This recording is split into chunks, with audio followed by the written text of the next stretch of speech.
Hi everyone. Hello. Hello. Hello. Hello. Hi Fernanda. Hello. I got my shiny Steenie. Steenie? What's the what's a Steenie? Hello.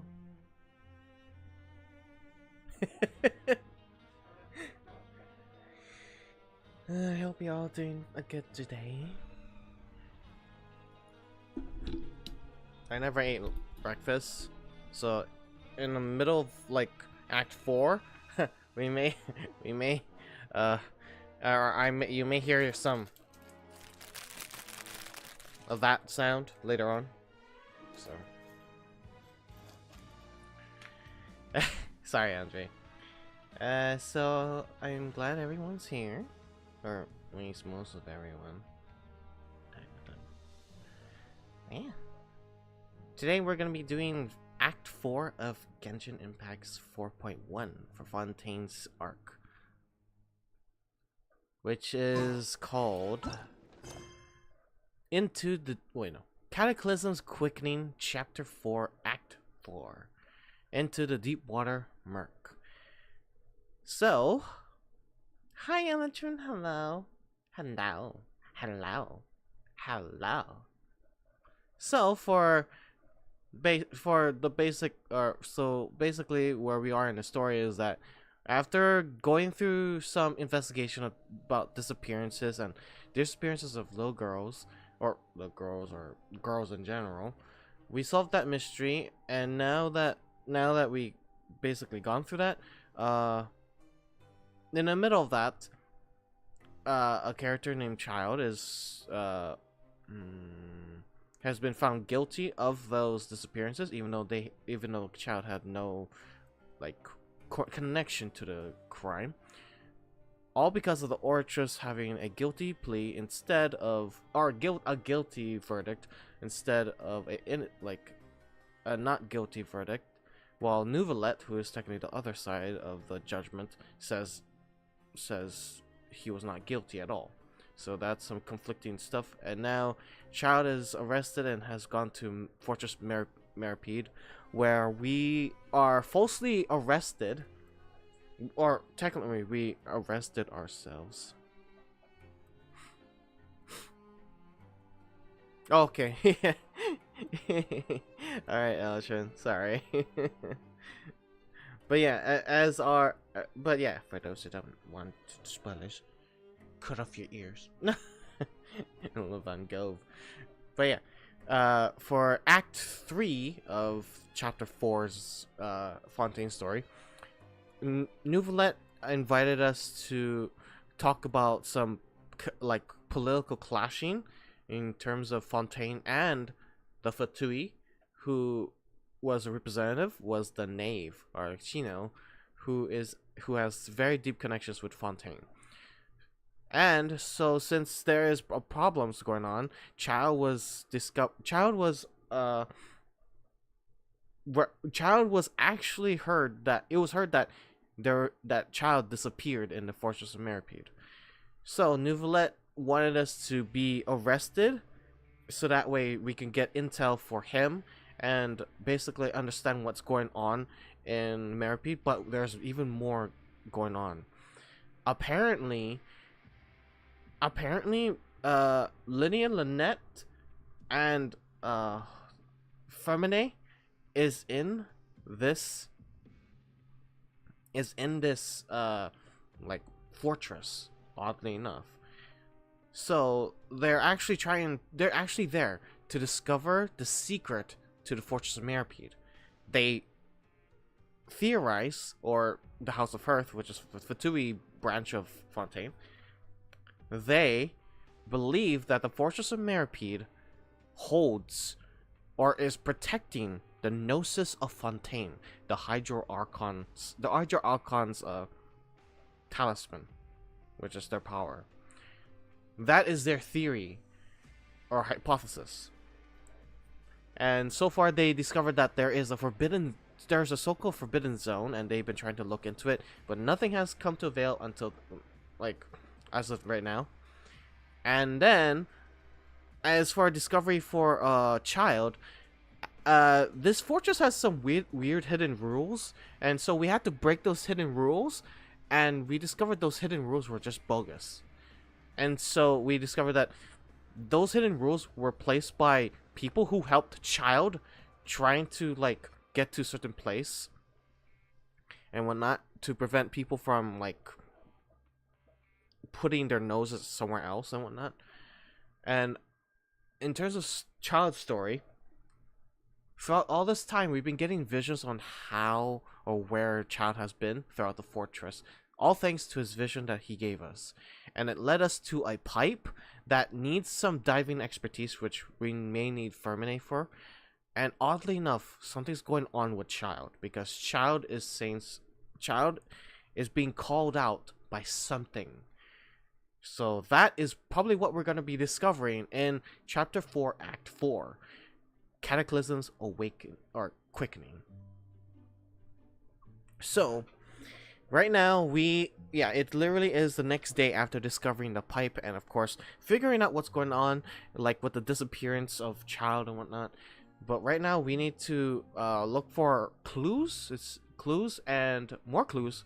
And, of course, try to look for Linny, Lynette, and Fermine, so that way we can get a diver, who is Fermine, to investigate even further. So that is the rundown right now. Right now we are in. It literally has this whole chapter of like Fortress Merpy. It takes place in like 2 chapters, or two acts technically. And I didn't want to do anything or also break the immersion that we're stuck here. So yeah, I mean I could teleport literally anywhere, but I decided not to because it just breaks the atmosphere. So I stayed here in prison for all of you. For all of you. I was a good boy. There's no need to exchange pleasantries. And also the it's rather pathetic. Shut. The reward for anniversary, the octo baby is out. I got the octo baby. Look at you, the octo baby. Look at the octo baby. He's adorable. He's just chilling. He's just chilling in his little bubble. It's adorable. So yeah, that's one of the anniversary rewards. So you should definitely try to get that claim if you want like a pet. So go ahead. So it literally is a male. It literally is a male thing. Like I obtained it from mail. Right here. Yeah, there. Itty bitty octo baby, a type of tiny octopus that normally lives in the depths of the ocean. Perhaps out of the overabundance of curiosity or desire to travel, it begins to cruise throughout the sea while still extremely young. It seems a creature like this, it will follow it everywhere. But who knows what it will be like when it grows up. ... Should be adorable. There's no such thing as pure freedom in this world. He swims with you Even underwater too. cannot go on Yeah. forever. Hopefully we can get some underwater action too. Maybe when we dive into the actual piping thing, which is actually around over here. Yeah. This is the pipe that leads to somewhere. God knows where. So, yeah. Right now is the next day, and we're gonna get some clues, investigate freely. Careful, spit rocks at you. It's not an octo-rock. Maybe that's the danger. It's an octo-rock this whole time.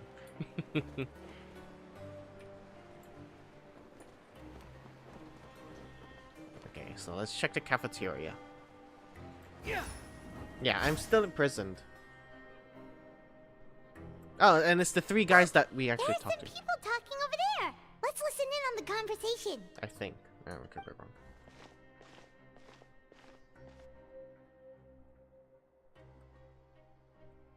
If you ask me, those pompous parasites on the surface act like they're all a bunch of aristocrats. Do any of them give half a hoot about a bunch of dogs like us? Hey, speak for yourself, mate. I'm no dog. Oh, you think you're special or something? If you're here, then you're just a convict like the rest of us. I've heard that even if you're released after serving your sentence, Going back to life on the surface ain't any better. Once a criminal, always a criminal. We're marked for life. I don't buy that. Hey, how cool would it be if the whole world was destroyed by a giant flood and everyone had to start over from nothing? What kind of filthy bilge water you spewing? I have family up there. You best shut your sewer hole with talk like that. It's like back to that. It's like back to that prophecy. The prophecy where the flood, where everyone will drown in the flood, disappear into the water. Goes back to that thing again. Listen, things ain't so great on the surface, but who says that you have to leave? I've heard that you can still stay here and work even after you've served your sentence. Not bad if you ask me. Who wants to live in the ruddy overworld anyway? And what makes you think they'd want to hire someone like you? That's one of the great mysteries of the universe, how someone as useless as you is so confident. Whoa. Sounds like they're really unhappy about the overworld. Man, it really is like the flip side. Fontaine really has that theme. Speaking of which, Paimon never heard anyone use the words overworld or underworld when we were living up there. Is it only something the inmates down here say? I think you're right, yeah. It's normal for convicts to be unhappy, but yeah, overall world and underworld is like a literally class-defying like term. I think you're right. That's true. Grab yourself a welfare Right, meal. so that's one clue, or technically a one world-building discussion. Of course, there is a separation between underworld and overworld, class diversion. And the next one is over here. Which I have no idea what's over here. Hey, you over there? Oh, hi. Who, me? Yeah, you. Say, do you like playing card games? You know, like Genius Invocation TCG? No, I suck at it. Even people play that game. You TCG players are like mint in the wild, literally sprouting up everywhere. Hey, come on now. What's wrong with finding fellow Invocation aficionados? Anyway, care to join me for a game? God, they're gonna add literally this underworld in a TCG. I'm pretty sure they're gonna do it soon. But no thanks, I'm busy with other things, and plus I suck at TCG. Alright. No pressure. But why would you be looking for people to play Genius Invocation in a place like this? Don't people usually come here to fight? Whether you're throwing down cards or throwing punches, it's all a competition, isn't it? It's all the same in my eyes. There are lots of card players here in the fortress. When I saw you, I immediately thought, hey, even outsiders from other nations play cards. So I came over to say hi. Would you mind chatting with us for a moment? Sure. Great! Since you've been here longer than us, you need to flex your seniority a little bit, right? Maybe you could start by telling us newcomers some stories about this place. I thought you would have already heard everything by now. All right then, did you have anything specific in mind? Or do you want me to just pick a topic? Why don't you pick? We'll let you know if we've heard it already. All right. Have you heard any strange rumors since you've arrived? Rumors. Ben, did you know Oh, yeah, that yeah, there are this is some appearance, that's people right. who are always gossiping over in the corner? Uh-huh. Wait, did you know that there's some people who are always gossiping over in the corner? I mean, I thought it was those three that made the hidden rumor, or made the hidden fake rule, the fake rules, the hidden rules of this place, but no. There are two guys who are always skulking around in the corners of corridors gossiping. The bigger guy is Quisto, and the skinny one is Lavaroon. People call them the Bombshell Bros. Okay. I never really found their gossip very mind-blowing.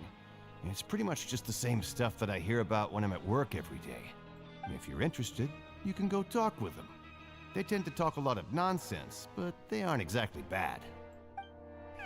Good to know. Do you have anything else to tell us? Let me think. Sounds like you want to hear something a little more tantalizing. Oh, did you know that the Duke was also a convict in the fortress of Meripede before? Huh? Oh. Wait, are you serious? That's right. The Duke was an inmate just like you and me. Seems he was exiled here for committing some crime. Who knows how he ended up rising up to become the warden, though. Oh, so that's what's I honestly thought that was him. You know the one of the rumors were like the one in the boxing ring, there's a boxer ring, and so there is a legendary boxer ring that has a mask and actually beat up like the literally a lot of the matches. All the matches see them. But then he disappeared all of a sudden. I thought that was the Duke, but apparently it was Child. It was weird. But yeah, I was like thinking, could the Duke could have been a convict here before? And like all that past was just like under the rug. Wow. To go from an ordinary inmate to becoming the manager of the whole place? I'm not gonna lie, I kinda respect that. By the way, do you happen to know anything about the Forbidden Zone? A forbidden zone? Oh yeah. Sounds like something that someone just made up. I've never heard of that. Where did you hear about it? It's just a rumor we've been hearing, but no worries if you've never heard of it. Do you have anything else you can tell us? Anything else? Not that I can think of, but I'll be sure to tell you anything interesting I hear next time. You'll have to play a game of Genius Invocation with me first, though. No!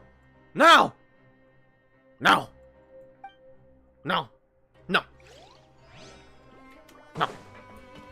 I suck. I suck dong. Swallow Fury. And also, hi, Chaos King. Hello. Hello. I'm doing. Yeah, you're doing. I hope you're doing good. Too slow. Yeah. The Duke was given permission to make that ring. Yeah, that's why I was like thinking that's why he has connection to the boxing, because he was here. I was actually good on point with that, like, thinking. I was glad to actually think that. There's a group of people over there. Let's go listen in. So I said, That's that's good, not a Cam. faucet. Hey, who are you two? Why'd you come over all of a sudden? Well, it was just because we're friendly, bitch. Oh, sorry for eavesdropping. Sounds like you were talking about something private.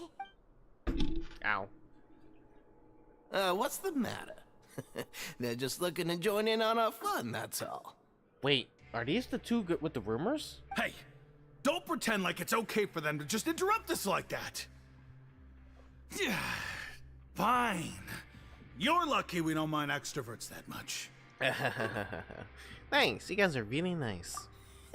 You hear that, Quisto? What nice! Oh, these guys are the rumors of that guy that we were talking to. Your expressions tell me you're looking to hear some juicy info, am I right?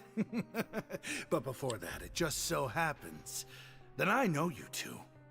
Really? Are we that famous? You're kidding. How often does anyone get a personal tour led by His Grace himself? Practically everyone was talking about it. Word has it that you also caused quite the kerfuffle. Oh, it was a little mistake. Stop it. Stop it. A little mistake, huh? I like the way you put it. You see, people with a good attitude can join our group anytime, unlike some of the others here. Your group? I'm Quisto, and this is Lavaroon. Lavaroon, People yep. usually call us the Bombshell Bros, but don't worry. We're not playing with bombs or anything. It's just that our information is always so explosive, and we blow minds on the regular. So, you two really like to gossip? Whew, you sure know how to embellish. No. You don't get it. Knowing intelligence will make things better for you here. For example, That's true. knowing who's working with whom, who has the latest rumors, who's not getting along. Wouldn't you like to know all that? Oh, my Archon, I'd love to know. Please tell me. Whoa, all this info's worth something, you know? You should prove you're worthy of it. I don't mind him. Quisto's always this way. Just play nice and say something to massage his ego. You look skinny. No. The welfare meals. Talk about the welfare meals. We ate the most incredible welfare meal recently. Right. That that meal we had yesterday was super delicious. Paimon can still taste it whenever she closes her eyes. Is that so? To tell you the truth, I've been helping out with making those welfare meals. I've been working as a kitchen assistant for about a month and a half now. Oh, that's why we're playing the ego thing with that welfare meals, because he made them. Oh, so you're the one who made those delicious steaks. Amazing. You could be a professional chef. Yeah, those disease steaks that we got, because they were purple steaks. And also, Chaos King, it's okay. Thank you so much. I'm really glad you're supporting the channel. Thank you. Unlike some people, but yeah, thank you, Chaos King. Yeah, he's a cook, and the other one's a bartender. Oh, fitting. You are correct. I am a true professional. In fact, I even went to culinary school. But since you like my cooking, I guess that means we share similar tastes. Yo, Listen carefully. This little bombshell will help you learn what's really going on here in the fortress. Alright, give it to me. Did Lover just wink at me? Since he's saying, don't be upset, he's a good fellow. Okay. Listen, kids. The power structure within the fortress is quite complicated. The overworlders couldn't care less about us down here. We're basically dogs to them. That is true. You've already met the one person here you should never cross, the Duke, Risley. He knows more than you think. And if he doesn't care about something, then he often doesn't bother dealing with it. Those who have the Duke's attention get all kinds of special perks, even better treatment in the infirmary. Oh, that's why he did the promotional thing with that guy that was guiding us at the beginning of this part. That's why he was worried. He does the promotional stuff. I know who you mean. It's that Jurier character, right? I don't think there's anything useful about him at all. Why does he visit the infirmary practically every day? Is it normal for anyone to be going in and out of there so often? If you ask me, he's just faking it to get out of work. But did you know that Jurier was a talented researcher from the Fontaine Research Institute before he came here? There's no denying that. Wait, Juryu? Wait, Juryu? Isn't that the reason? Wait, so he comes out in and out of the infirmary, like, constantly. Could that be? Oh, could that be the owner of the book that we got? Because one of the evidence was that one of the evidence objects we got was a book that was talking about Melusines. And who's a Melusine in this underworld? I forgot what her name is. Sigwine, which is a Melusine cryo user. So that may be the owner of the book. I don't care if he was a researcher that could turn dirt into Mora. Once you're in the fortress of Meripede, you're just another inmate like everybody else. Interesting. According to Cristal, a person named Jurio frequents the infirmary. I should take note of that. Speaking of which, the last time I saw him, he was passing by the corridor with Lorvine. I also heard they started arguing in the library and got into a fight, right? Guess that's just how terrible of a guy he is. You mean he hit a woman? Wow, I never imagined he was that bad. He's a bad boy. A bad boy. But that Lorvine's also quite the odd one, you know? She's always gabbing away, got into a fight with a man, and she also got sent to the infirmary. Come to think of it, I always see her going to the sick bay every couple of days, too. Huh. Wait a second. You don't think? Do you think could it be that they're secretly meeting there to go on dates? But it's really hard to imagine. That'd be incredible. Oh, shit. After all, I do remember seeing Lorvine beat Jurier to a pulp that one time. And we might be overthinking things. So Jurio had a confrontation with a girl named Lorvine, who also frequently visits the infirmary. I'll remember that too. Okay, maybe I'm wrong with that book then. Maybe we found that by sheer chance. Okay, we've talked to just about everyone, and it's about time for us to go meet Linny. Yeah, alright. According to the card he left us, we should go meet him in the production zone. Production zone. Alright, that's the second floor. No. That's literally down below. So I need to go to the one below. I'm shutting the sus up. I did find that she's the only Melusine with a human face. Yeah, I'm so confused. Like, how the fuck did a Melusine become a human all of a sudden? Yet again, why is there a goat lady and why is there a fox lady or a fox lady? So there's a lot of questions to the rules of Tevat. The laws of Tevat is very weird. Lenny! Lenny! Lenny! Found you, Lenny! Oh my god, Arthur Morgan. Lenny! There's no need to exchange pleasantries. It's rather pathetic to force a conversation. God, I missed that game. Just Fuck. to occupy silence. Mota. They're bigger gossips than my aunts. The matter of fact, who would pull of the law of not doing naughty ideas on Melusines? That is correct, yes. They are female after all, so... Ooh, boy. Rule 34, rise again. Oh boy. I'm definitely not gonna do research later on. Definitely. Wait. Oh, second floor. We need to go to second floor. Also, this one goes even more deeper? Wait, does the floor deeper? I didn't know that. Huh. Weird. The wind rises. If someone does a Rule 34 Melusines, I'm sure Nouvellette would murder them. Quit following me. How dare you mess with my children? It pulls a 7th mode.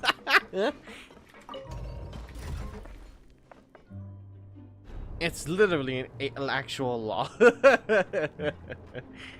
No one touches his kids. Yes. Drago boy needs to take care of his kids. Hydro Drago boy. Big brother Nouvellette.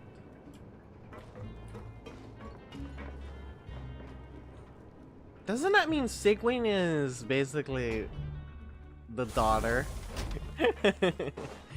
Wait, shit! I went to the wrong level. My bad. Slow. Wait, what level is it? Fuck. Okay, yeah, production. What? I hate that. I thought I was actually going up a level. God damn it, man! It's so confusing. This place. It's so confusing. This place.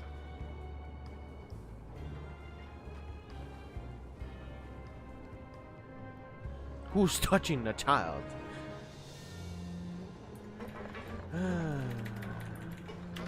Alright, I think it's time we should definitely use Nouvellette. Even though he's weak, I never grinded his parts yet. Even though he's weak, he has a lot of potential. A lot of potential. So, Nouvellette. Thank you for permitting, no, And inviting me to join you. sign out. Ready to do my utmost. There we go. Never actually seen this one yet. Sino's one. Right there. And you, Cookie Shinobu. Yeah, I need a cryo user. I need a better cryo user. I think that's what I need. Fuck. I already have 2 good ones. I don't think I need Chlorine then. Well, if Chlorine is better, then maybe she might replace Yamiko. But Yamiko's already good with sub DPS. The sub DPS is so good, and the electro blending is also good too. And sorry, for what I think, when the fortress was created, I think I know when it was created.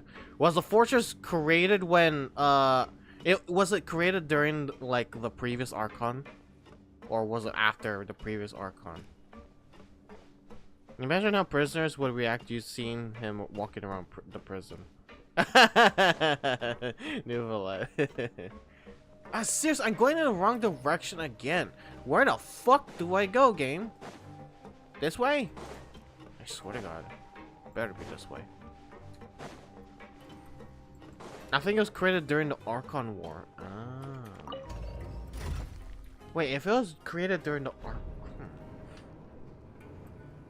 I mean, it would make sense. You go up, bestie. Yeah, I know you need to go up, bestie. It's just, I ran in, I honestly was looking for an elevator to go up, but I went back the way I came down. It was so stupid. That's why I'm so confused with this layout. It's so confusing. Bestie, relaxing. Lene! Found you, Lene! Huh? Hello. That look in your eyes. Oh, You found something? That was a good transition. Wow. A little something, yeah. Hey, this is no time to be modest. Just tell him we found a boatload of information. Gotcha. Oh, as expected of the legendary duo, you have my full and undivided attention. You summarize your findings to Lene. Lene. I'd have never guessed that myself. The rumors swirling about this place are unreliable after all, and Master Child probably went missing because he found a way out. He is a harbinger after all. I suppose he's much more resourceful than I initially gave him credit for. Unfortunately, this isn't enough for our final report to Father. We need to find out Master Child's exact whereabouts. Father told me that even though Master Child said he was just coming to Fontaine for a vacation, he actually had some personal reasons. His agenda might be linked to his disappearance. No, I thought it was because he wanted to get... I thought he wanted to get in between Chlorian's thighs with his head. I thought that was the case. He wanted an actual duel. But no, he got the duel against a frickin' Nouvelette, the god of Hydro. All of a sudden, comes slamming down his ass. Hey. The Chlorian cutscene literally was a sign as to why he wanted to face him. Well, why Child wanted to face Chlorian. Okay. Who else? Come on, those thickness. Thigh thickness saves lives, as Bessie says it. The most important thing right now is to catch up to him. His escape route is already flooded, so we'll have to task someone with professional diving skills to chase after him. Well, when you put it that way, it's obvious that only Fremine would be up to the task. Bingo! Is he around? He's working today. Coming here as a group would have attracted too much attention. I'll talk to him about it later. Pisu, we're counting on you. It's the least I can do. We're all in this together, so it's only fair for us to fulfill our end of the bargain. I'm liking this gay boy more. Honestly, I'm far more impressed by you guys managing to collect all this information right under Risley's watchful eyes. Collecting information has always been our strong point. Now, let me think. To find out more information, Fremine will have to retrace Master Child's original route. And if he's to do that, he'll have to set out on the next pipe cleaning day at the earliest. That's 6 days from now. And after that, he'll probably take another 2 or 3 days to return. But the problem is, it happened like a while ago. So You can even estimate how long it'll take for him to get back? We've been working together for a long time. We know each other's capabilities like the backs of our hands. Traveler, what say you to meeting here 9 days from now? We'll be able to pick up Fremine while we're at it, too. sure, something's probably gonna happen in midway. Oh, and there's just one last thing we'd like your help with. Though we can just sit back and wait for Fremine's report on Master Child's whereabouts, we still need to make more progress on the investigation of the Forbidden Zone. Fremine's no master of disguise. Lynette's still working on getting intel from the other areas, and I'll need to spend some time helping Fremine prepare for his diving mission. So, you are the only ones we can count on. What do you want us to do? Will it be hard? Well, I won't call it easy per se, but I think you'll be able to pull it off. Listen carefully. You'll need to find an excuse to get into the infirmary and investigate the room and environs. And environs? You've mentioned several sketchy-looking people always meeting at the infirmary earlier, so it probably has something to do with the secret we're hoping to uncover. You've already met the head nurse, so she'll be less suspicious of you. I wonder if that is even related to anything, though. But Investigate the internal structure of the infirmary and any active dealings within, and pass those on to me alongside anything else you're able to discover. But also, there's no need to take risks. Don't forget, safety always comes first. Sounds good. I'll give it my best shot.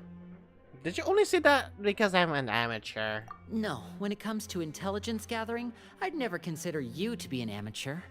Didn't you say it yourself? It's always been your strong suit. I'll believe anything as long as it comes from you. So, please prove your prowess to me once again. All right, then we'll head out as soon as we finish our prep. Let's go our separate ways for now then.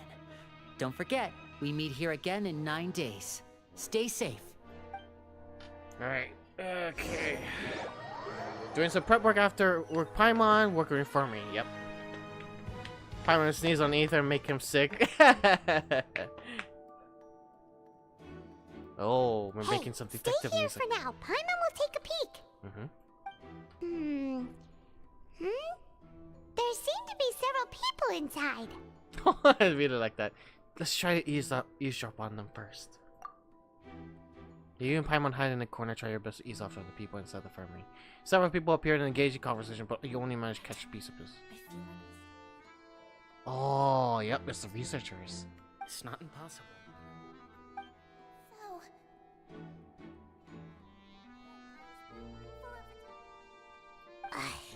It's a bit hard to understand them from here, so why don't we just try to talk to them in person? Let's go. Oh, sorry, I thought you were done. I literally just skipped Paimon. If you recall correctly, the potion result of failed attempt at alchemy, some point in during. Oh, that's right. Okay, yeah. Okay, so we drank the Fonta, the very bad Fonta. So we're sick like that. Oh, that's bad. Haven't given a good whiff and stow away. You're alright. Someone, please help! He's sick! Oh shit. Whoa, are you okay? Oh my! What's wrong, little one? There's no need to panic. Take a deep breath before you begin. The traveler started complaining of a stomachache, and then nausea, and then collapsed onto the ground. Paimon doesn't know what to do. Freezing limbs, twitching fingers, and pale complexion. Could it be poison? Let me take a look. Please lie down over here. Oh, my stomach really hurts. Don't worry, I'll get you to the bed safely. Here, hold on to my shoulder and walk slowly.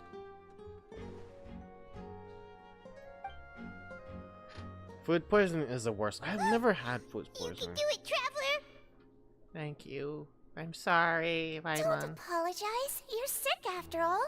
Now, please relax. I'm just going to do a preliminary checkup on you. Seguin has taken out a few instruments and began a checkup, so I hope I'm not healthy. Yeah. I see now. My checkup has confirmed that he's not in any mortal danger. That's our worst fear out of the way. Eh? Oh, that's good. But I'll continue my diagnosis of the patient now. Please, relax and take a deep breath. Seguin's using her hands to palpitate different areas in her abdomen. Using energy. Oh, elemental energy. Don't sense serious damage to your organs either. Does it hurt when I press here? It's not bad. Not too bad. And here? Ooh, that hurt a little. Huh? But based on my initial checkup, there shouldn't be a problem here. Oh, how strange. Oh no. Was my acting a bit over the top? What about here? Does this hurt? No, not really. You can barely feel it. Oh. I understand. So that's what it is. I think you just ate something that disagreed with you. That's all. Nothing too serious.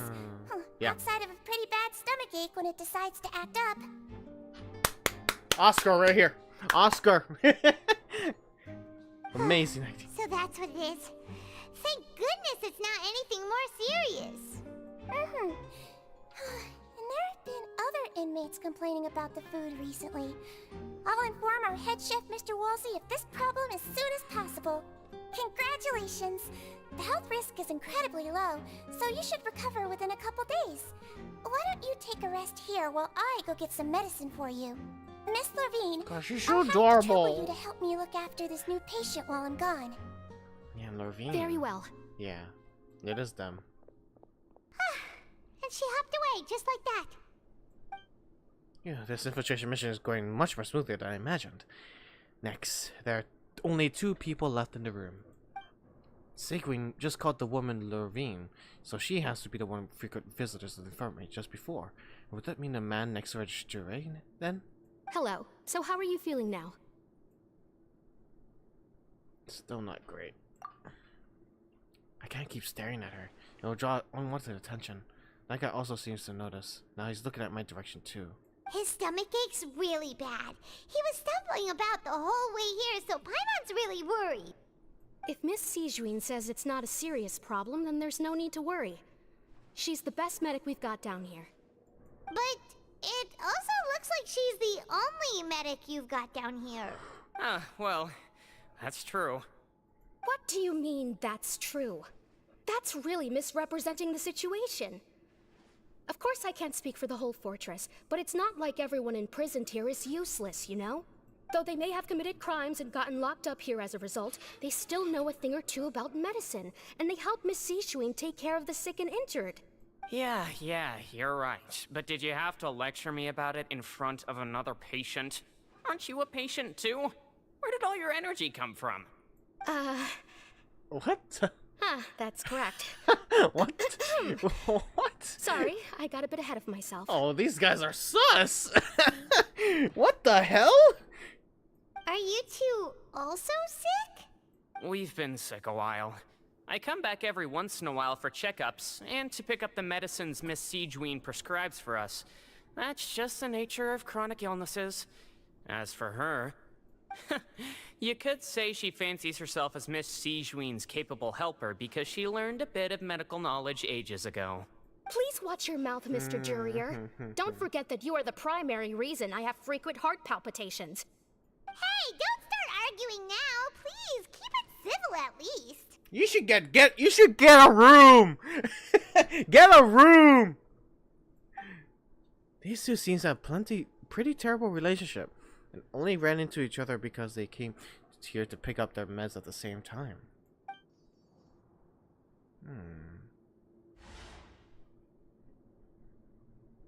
But outside of the two of them, there's nothing suspicious inside the room. All the files on the table appear to be patient records, while there's a box. I can't check it right now. Oh, this box.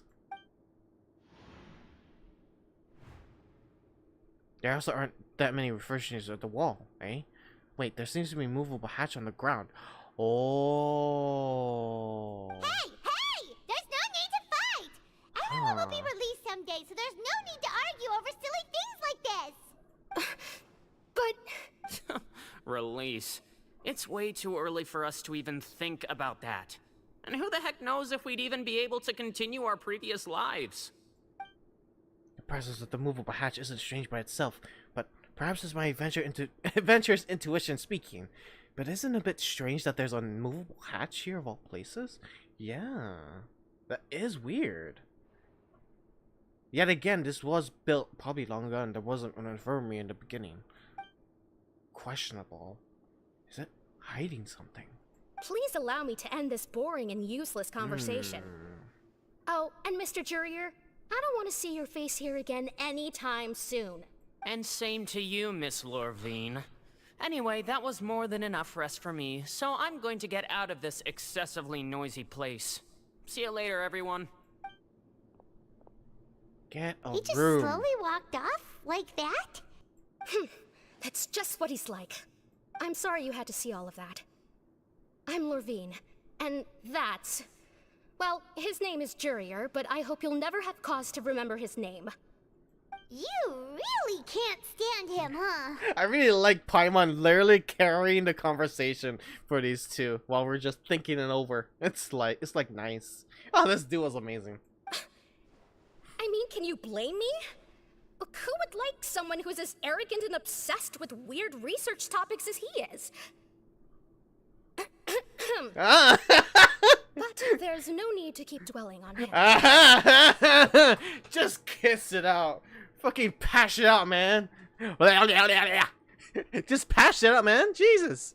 I'll accompany you two for a while. Miss Seishween should be back soon, and I'm sure you'll feel better as soon as you've had some of her medicine. Thanks for looking after me. No, it's nothing. I'm back! Did you rest like you promised? Thank you for getting our medicine, Miss Seishween. Did you all cooperate with your bed rest? God, she's so I trust that adorable. nobody got up to walk around. She's so adorable.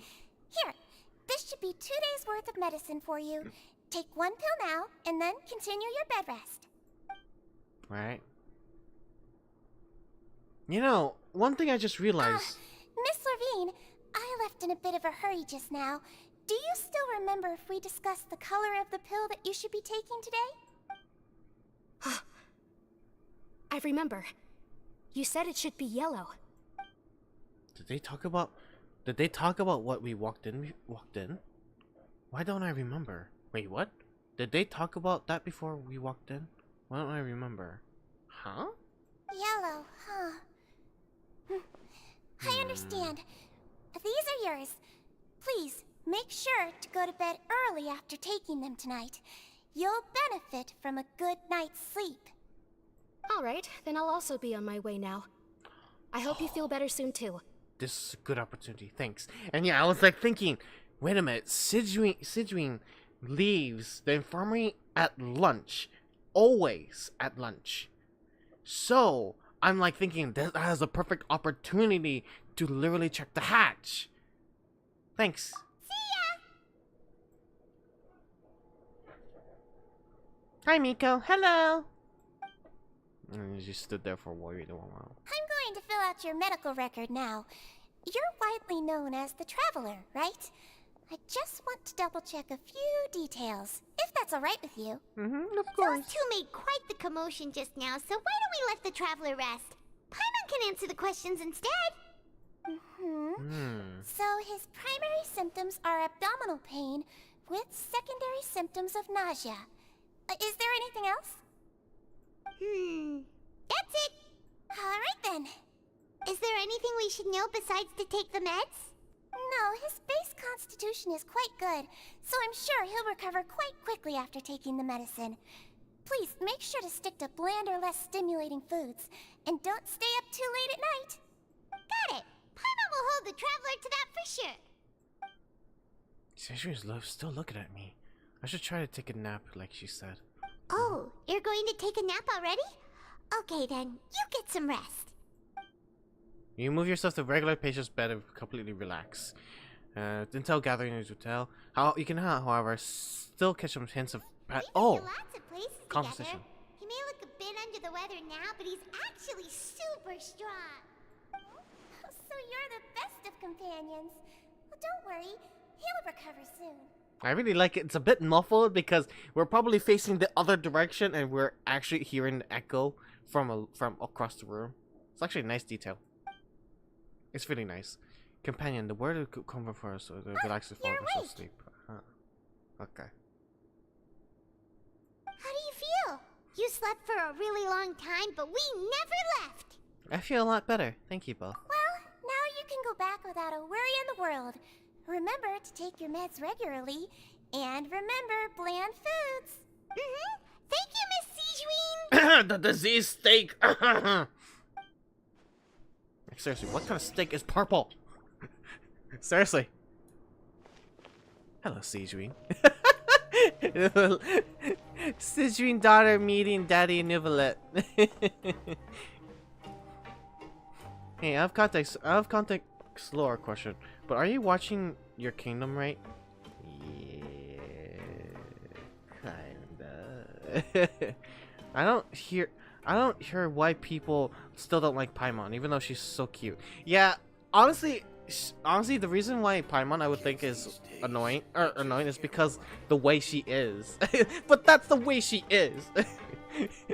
Literally. That's why I still like. Like, even though I like Pom Pom, I still like Paimon because she is smart. And she can be dumb at times, but it's hilariously, stupidly adorable.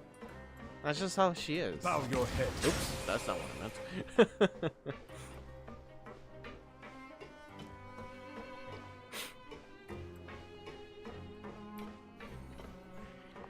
Oh man, Rodon's head never gets old. The Genshin defeated Pro for emergency food according to memes. Ah, yeah. Alright. You really are something. To be able to fall asleep like that and even sleep talk the entire time, you scared Paimon half to death! Did I say anything I shouldn't have? No, but you kept mumbling things along the lines of, Pyron, don't take my grilled fish, and put down the Adeptus Temptation now! Paimon talked with Sijween the entire time you were asleep. She seems like she's just a sincere nurse, and Paimon didn't notice anything unusual in the room. Are you sure we're not going off track with the infirmary? Are we really off track though? There are still weird things about the place, yeah. The movable hatch on the ground is what the question Sigurine asked Lorvine. And also, were they really talking about their meds before we docked in? Oh, and was Lorvine and Jure's argument genuine? Or were they just putting on a show? Yeah, it's very odd. Paimon, hear me out. Whoa, you really are super thorough. All those tiny little suspicious things that Paimon didn't even pick up on. We've got to give the info to Linny. Yeah. You know, that was a perfect opportunity to literally, like, have Zach fucking voice Ether. Jesus. Over the next few days, you put Paimon stations as normal during the shifts, however, piece of paper, yep. Keywords. You managed to pass a slip on a busy Lynette, and she passed by her and discussed an impeccable and changed her expression as she pockets the info. Yeah. Wow. That's cool. And finally, the promised 9th day arrives.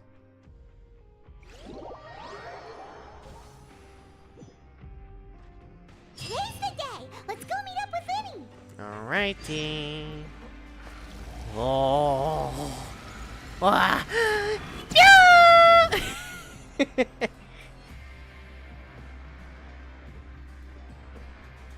God, the Fortress music is so good still. Oh.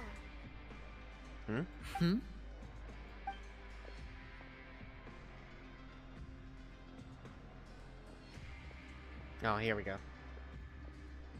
Did you two run into any trouble over the past few days? No, we just worked our shifts according to the schedule. Nothing weird happened. That's good. That means you didn't raise any suspicions when you infiltrated the infirmary. We've taken a look at the slip you've sent. Fremine successfully left the grounds via the pipes 2 days ago. Oh, okay. And as of last night, Lynette has also infiltrated the infirmary after faking an illness. Nice. Wait, why is she getting involved as well? You already went above and beyond when you scoped out the infirmary. Yeah, I did that part. To put it more bluntly, even if we were to view that as something you did in exchange for Fremine's help, you've already done more than enough. Infiltrating a guarded stronghold is a different kind of job from a one-off investigation. We want to avoid using the same faces over and over and reduce the amount of suspicion that will fall on any given person. Yeah, unlike Lorvine and Jinri, like, what the fuck? They constantly go in there. At the very least, we're doing better than them. They suck. Lynette also felt like you have already taken the first step for us, so she should be the one to finish the job. So that's what Lynette thinks. Oh, Paimon hopes everything's going well for her. Yeah, I'm not opposed to I'm not opposed to helping you. Perhaps that's true. You are both very good people, and we've come to appreciate that more than anyone else. Unfortunately, there's still one thing that could get between us, lest you've forgotten. The matter of our respective loyalties. You've mentioned before that you've had some run-ins with the Fatui. I can understand that feeling, so I assume you're just helping us out of the kindness of your hearts? Well, everyone could use some more friends. We'll be counting on you to help us in the future, too. Since I see you as friends, then it's even more important for us to protect you from any peril. Fremine and Lynette feel the same way. I get it now. Glad to hear it. Then, let's go check on Lynette before Fremine returns. If everything went well, then she should be wrapping up her investigation right about now. Is now really a good time to go over? According to my observations, Sigewinne always spends around half an hour away from the infirmary right before lunch. Lynette knows this as well, so this should be a good time to meet up with her. Pretty much, yeah. That's why I was like thinking that's a perfect opportunity to get in there. Also, I'm her brother, remember? It's only natural for an older brother to care about his younger sister's well-being. Okay, then let's head over right away. Something is suspicious now. Kinda. We still have to figure out what's with the infirmary part, and of course the forbidden zone. That's still the questionable part. You just can't rely on. Including that hat, just so odd. It's like I know this wasn't an infirmary Lynette before. should be here right now. Huh. So it must be used for something else. Strange. Lynette? Huh? As expected, Sigewinne isn't here, but why isn't Lynette here? Could she have found a lead and left it to follow? No, Lynette rarely deviates from the plan. We agreed that if she were to make changes on the fly, she'd find a way to let me know. What? Unless... Let's see if there are any clues around here. We can look while we wait for her. Who knows? Maybe she'll be back soon. Okay. Okay. Social clues on infirmary. Silence! Okay, I'll silent. I'll stop talking. Investigate. There are some books here and a few files. They all look like medical records. As Ether deduced. Advanced nursing, how to raise the spirit of your patients, a quick guide to the psychology of emotions, and the meaning of laughter. These sure are some interesting books. Who knew Sigewinne would be interested in these kinds of things? I mean, as a doctor, and of course of another race, nonetheless, a Melusine, she needs to understand humans too. She even has books on understanding people's motivations and feelings. Is it because she's a Melusine? Or does she have a need to understand her patient's emotional state? It's both. Seems quite normal to me. These are skills that would come in handy for a nurse from time to time. Yeah, pretty much. So that's literally normal stuff. And the bed, nothing else, and of course the hatch is the one None thing of the left. beds have any signs of having been slept in. Except that one over there. That's the one Lynette must have used, right? You said she was pretending to be sick. She would have said her migraine was having a particularly bad flare-up. Generally speaking, the head nurse would then ask her to lie down and rest, while she left to retrieve the medication. But this bed is still unmade. Which means, either the head nurse didn't return the entire time from when Lynette laid down up until she left the bed, or the nurse intentionally left it this way. That's not a good sign. Uh-oh. Uh-oh. Lenny's... Uh-oh. And then the hatch over here. This is not good. This is it! We saw it before! Wait, this thing? It doesn't look like it's been disguised that well. Yeah. That's why it's weird. The space behind it is empty. From its size, I don't think it's an entrance that is meant to be taken apart. There's probably a mechanism around here somewhere. Could Lynette have tried to get inside? But if that's the case, she would have contacted me for sure. What is going on? Let's look around here for some more clues. Don't panic, just take another look. I like that he says that. He's definitely beginning to panic. Yeah, he says don't panic. Like, oh my god, like, dude. Like, we've already known what type of shit Lynette was actually almost got into. It was fucking dark. So, like, I don't blame Lenny for, like, acting like this. Dude, I would fucking panic. Where's the fucking thing, though? Hey, you guys, there's a slip of paper over here! A slip of paper? It's right over here, and there's a bunch written on it too. It reads, Out of respect for your usual practices, I'll use a piece of paper or card as the medium to pass on my message. You may consider this as me giving you my best regards. This is... What? Is that all? Is there anything on the back? The back. This is... Show me! Now! What? That look on your face. Paimon's reading it now. Would you care to guess where Miss Lynette of the Fatui could be right now? No. Could she have... Is she already... Oh, shit. Wriothesley. Did he deliberately leave the infirmary unguarded to use it as bait? Oh, shit. Wait, you mean he was aware of our goals from the very beginning? Oh, shit. Why? We didn't run into any trouble last time, and he also never reached out to us since.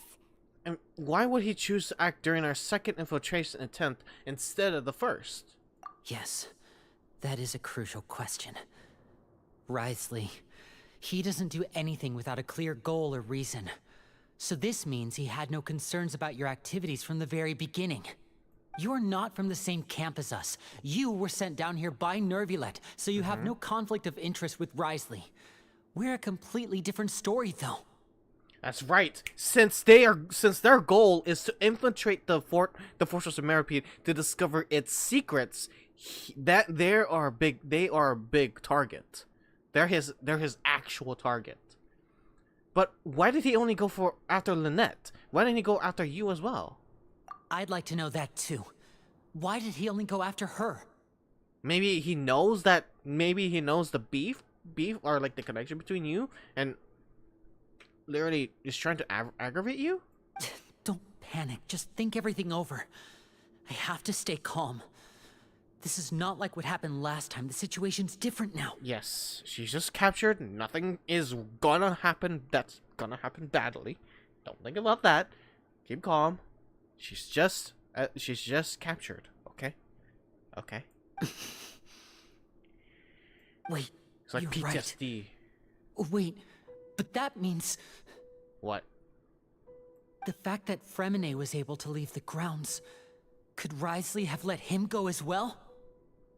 But what does he gain by letting Fremine leave like that? What? I get it now. I don't get it. What do you mean? I don't get it. He deliberately made them both disappear. Wait. He deliberately made them both disappear. And isn't that basically similar to a child? So he's challenging me and trying to provoke me, I'm sure of it. Yeah. That's what I said. We never should have sent out Fremine. We had to go through all that trouble to find an opening to sneak him around the guards and into the pipe, and we even thought luck was on our side. If Wriothesley let him leave on purpose, then he's probably in a terrible spot now as well. Lenny's getting more and more panicked. We have to calm him down. Lenny, calm down. Calm down, boy. Don't be like this, Lenny. Fremine wouldn't have left if we hadn't told you about Child. That was our fault. No. I'm the leader of this operation, and I'm the one responsible for this team. I was the one who failed to protect them. I'll go talk to Wriothesley. Oh. Hey, don't be reckless. Traveler, please talk some sense into him. I simply cannot allow Lynette to be abducted again. I have to go. I'll find a way to get them back. Yeah, his PTSD is literally taking over him. He's rushed out the door. After him. Ah, yeah, it is. Oh. Right. I feel like we still have some room to make changes on these details. It's not impossible, but it'll require extensive testing. Oh, okay. That's what they're discussing. Is that so? Very well. Then please be mindful of the time. Was it when we arrived? Is someone? Pack everything up. Whoever's outside is eavesdropping. They'll probably come in once we stop talking. Oh, that was right before we came in, didn't we? Wasn't it? Someone! Please! Yeah. Wow, those smart buggers were ahead of us. Oh shit. Whoa, are you okay? Ah, these two.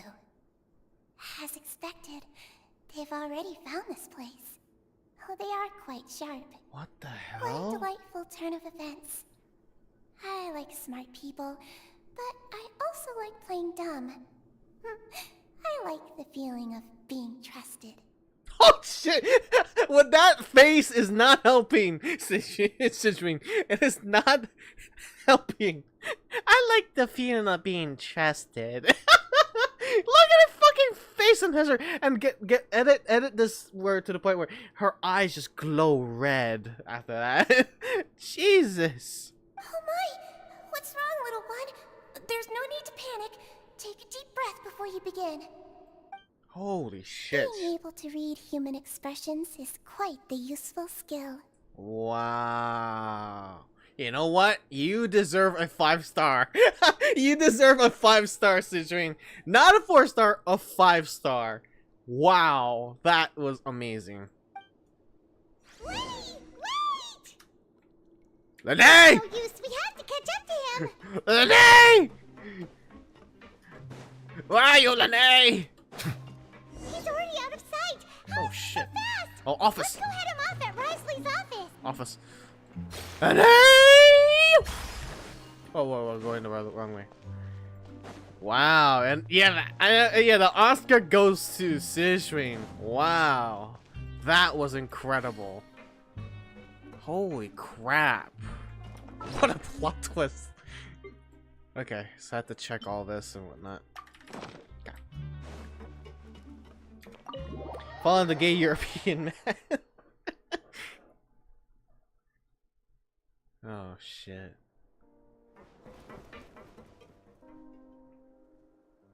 Come out and face me, Risley! There he is. Aren't we at an administrative office space?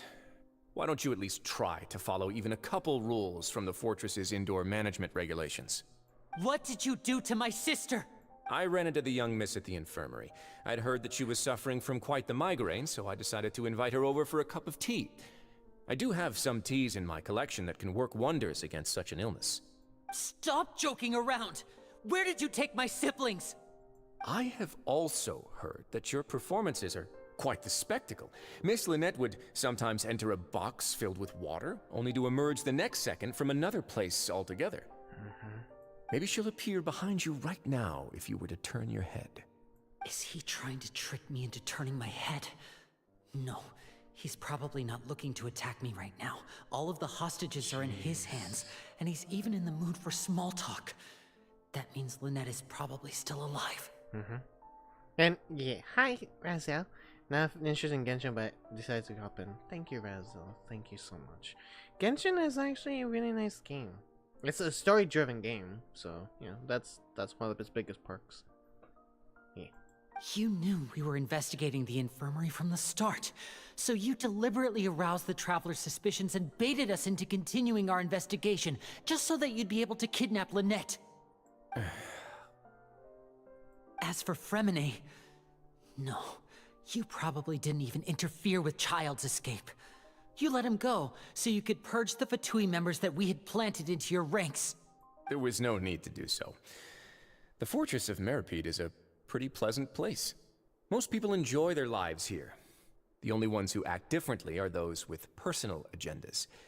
It was quite easy to identify your colleagues. Oh. You removed our original members and spread the news of Child's escape so Father would assign our team to come down and investigate. Fremine has also fallen into your hands, right? If you're oh so omnipotent and so in control, why would you need hostages? One correction.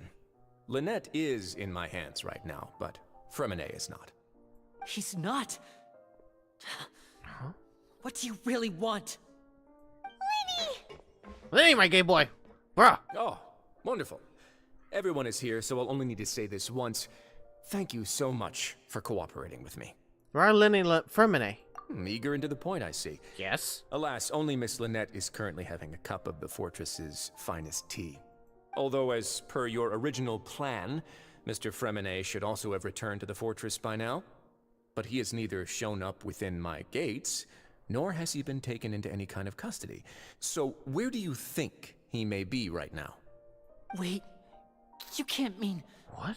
You locked him outside in the sea? I closed the fortress's gate to the outside world.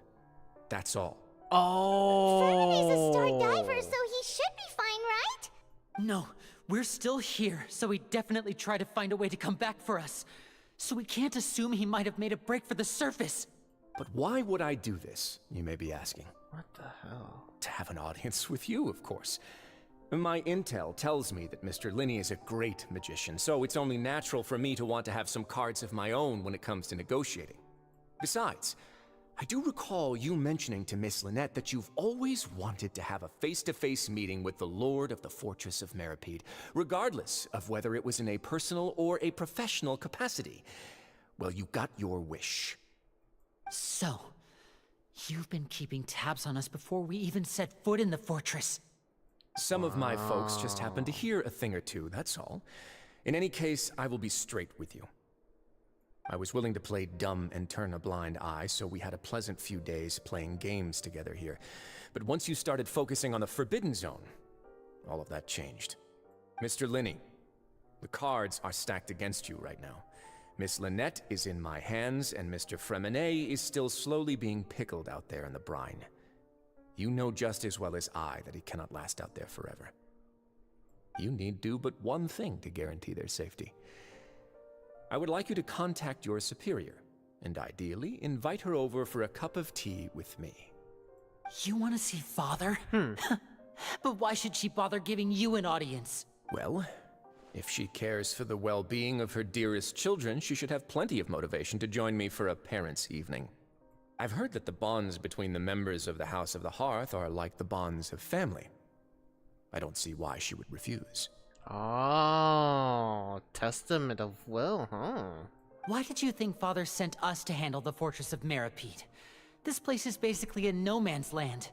It wouldn't be fitting for anyone as important as a harbinger like Father to come here in person. Oh, I see. So it's because she doesn't care for my place here. That's such a shame. After all, I've amassed quite the tea collection. I was looking forward to sharing it with her. Both Monsieur Neuvillette and Lady Farina have already received many samples as gifts. Was this the extent of your master plan to get to Father? No matter how much pressure you may put on me, I won't allow you to use us to blackmail her. You people really are difficult to get along with. All I'm asking for is a face-to-face conversation. Does she truly have no interest in the fortress's secret? Mr. Linney, you have one last chance to invite your father here. If you refuse... God damn, this discussion is just so fucking good. Like they have each other's on the balls, man. It's like intense. Holy shit, man. Linny! Why do you have to do this? Instead of asking why I'm doing this, why don't you try to see things from my perspective for a second?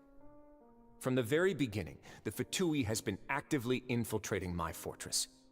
I gave you a warning by cutting off the first few operatives I found, but that only caused you to double down. Had you given up on the fortress then and there, I'd have no reason to want to talk.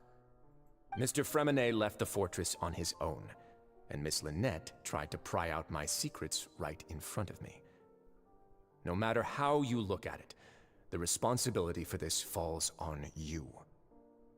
I shouldn't ask Father to do anything because of us. 6, 5... Wait, 2, 1. Time's up. It really is a shame, Mr. Linney. Risley! Negotiations have broken down. Please leave, ladies and gentlemen. It's time for my afternoon tea. Please wait. Can we really not talk about this some more? Yeah, listen to the Traveler. If you can't talk to Linny, can you at least talk to us? You do realize that I'm only letting you go because of Neuvillette, yes? You're here helping him out, and I've already done my best to stay out of your way. But that doesn't mean you can just do whatever you want. The fortress may be small and remote, but it still has its own set of laws. I want to say for a minute and Lynette too. Then how about this?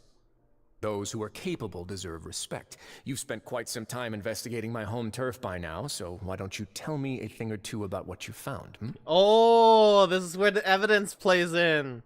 Okay. I'll ask you 3 questions. Answer all of them correctly, and I'll agree to your request. Okay. Question 1. Regarding the hidden rules of the production zone, what is the truth behind the one about not being allowed to work for 3 days in a row? Can't believe it. He's asking about hidden rules? If I recall correctly, if you keep working without any rest during lunch hour on the 3rd day, you find a portion of strange meat in your welfare meal.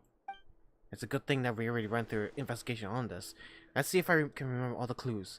I should be able to find an answer if I can piece everything together. Ah, here we go! It is! Yes! Yes, here we go.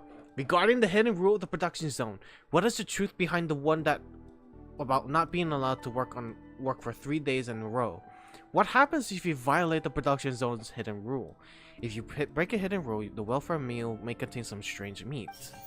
Yes. Regarding the hidden rule, who will see it if you keep working continuously?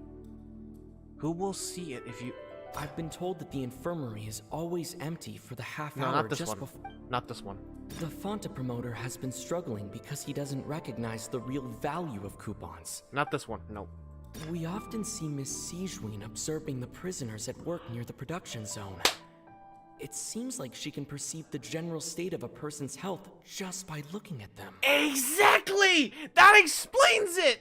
That explains it so much! She is the one watching the production zone. She's the only one that knows what's going on there completely. Under what circumstances does a strange meat appear?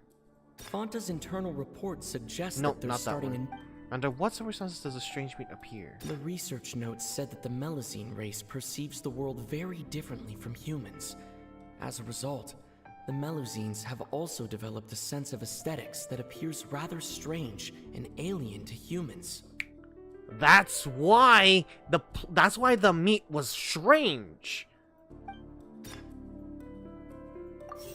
And why does a strange meat appear to be the way it does? Oh, wait, there we go. There we go. The research notes said that the... That's the one. That's the one, and then this one is, under what circumstances does a strange meat appear? What? Oh, circumstance. According to Collins, the Pancration tournament only took place because the... Wait. I've been told that the infirmary is always empty for the half hour just before lunch. But yeah. What could Sijween be doing during that time? There you go. That's, under what circumstances does the strange meat appear? Literally during lunchtime. So that clue. Yes! Oh, that was amazing. Hypothesis correct. Ah, so that's what's going on. Paimon understands it now. Who would have guessed? The hidden rule of the production zone. Oh my god! People are not supposed to work 3 Yes! days in a row, and if they do, they'll get strange meat in their welfare meal. Yes, the freaking mustache luscious return. At first, we thought this strange meat must have something to do with the people who disappeared, but in reality, they were all prepared by Sijween, the head nurse. She often visits the production zone to observe the workers' health and makes a note of anyone who has worn themselves out after 3 full days of work. Out of her sense of duty as the head nurse, as well as her genuine concern for the workers' health, Sijween visits the cafeteria right before lunch and cooks an extra dish for those who can use the stamina boost. Sijween has only the best intentions with her surprise gift and doesn't want anyone to find out about what she does. However, unfortunately, Melusines as a race perceive the world differently from humans, and their sense of aesthetics is even more alien to us. Hence the diseased-looking meat. The recipients of her lovingly prepared special meals cannot taste the care within and usually just freak out. Are we on the right track? Yes. Not bad. You've uncovered Sijuin's secret and even guessed her intentions correctly as well. It's nice to know that her efforts have not gone unacknowledged. Including that last cutscene, that last scene where we saw Sijuin actually counteracting or eavesdropping. Like, that was smart. The girl is smart. I am so proud of her. I'm so proud of her. Alright, now for my next question. There are also some hidden rules in the Pancration Ring, including the one that you're not allowed to support both sides of a fight. Why is that? The hidden rules of the Pancration Ring are, remember, if someone tries to support both boxes at the same time, they'll receive a package the next morning which contains a strange blood-colored liquid. We've also done a research on this matter. Let me sift through what we found and come up with the correct answer. If you violate the hidden rules of the Pancration Ring, you will receive a bag containing a strange blood-colored fluid. There are also some hidden rules of the Pancration Ring. What happens if you violate the Pancration hidden rule? You get the blood-colored fluid, which is technically Fanta. Who sent the package containing the strange blood-colored fluid? Who would send it? Who would send it indeed? The package. According to Collins, the Pancration tournament only took place because the Fonta company sponsored it. The company must want a return on their investment as well. So it's between this one, and this one. Literally, because this is the only ones we got left. Fonta's internal report suggests that they're starting a new trial of an unnamed and unpackaged product. But the product has to undergo a trial because even Fonta's own employees have a lot of reservations about it. So who sent the package? Who sent the package? It would have to be these guys. The Fonta promoter has been struggling because he doesn't recognize the real value of coupons. Meanwhile, the Duke believes that only idiots who don't understand the value of coupons will spend them on Fonta. Just guess. No. I mean, I could be precise later on. So, I will say who sent the package? It would be... Fonta's internal report suggests that they're starting a new trial of an unnamed and unpackaged product. Unpackaged product, that's the one. Why does the strange blood-colored fluid look the way it does?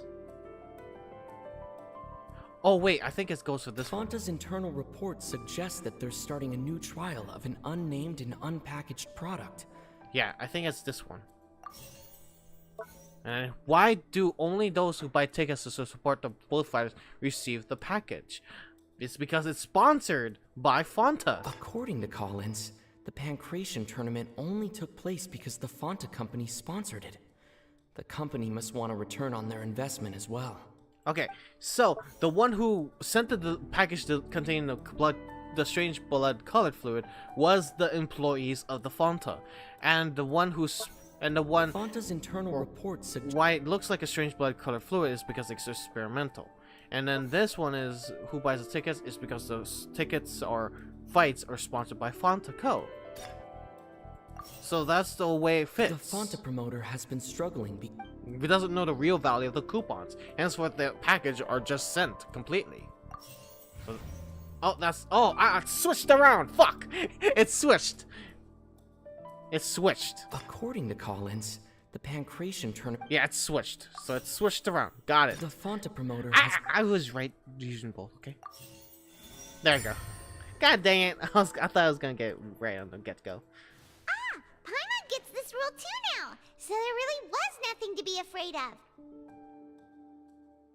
That hidden rule of the Pancration Ring is about how, people are not supposed to bet on both boxers at the same time.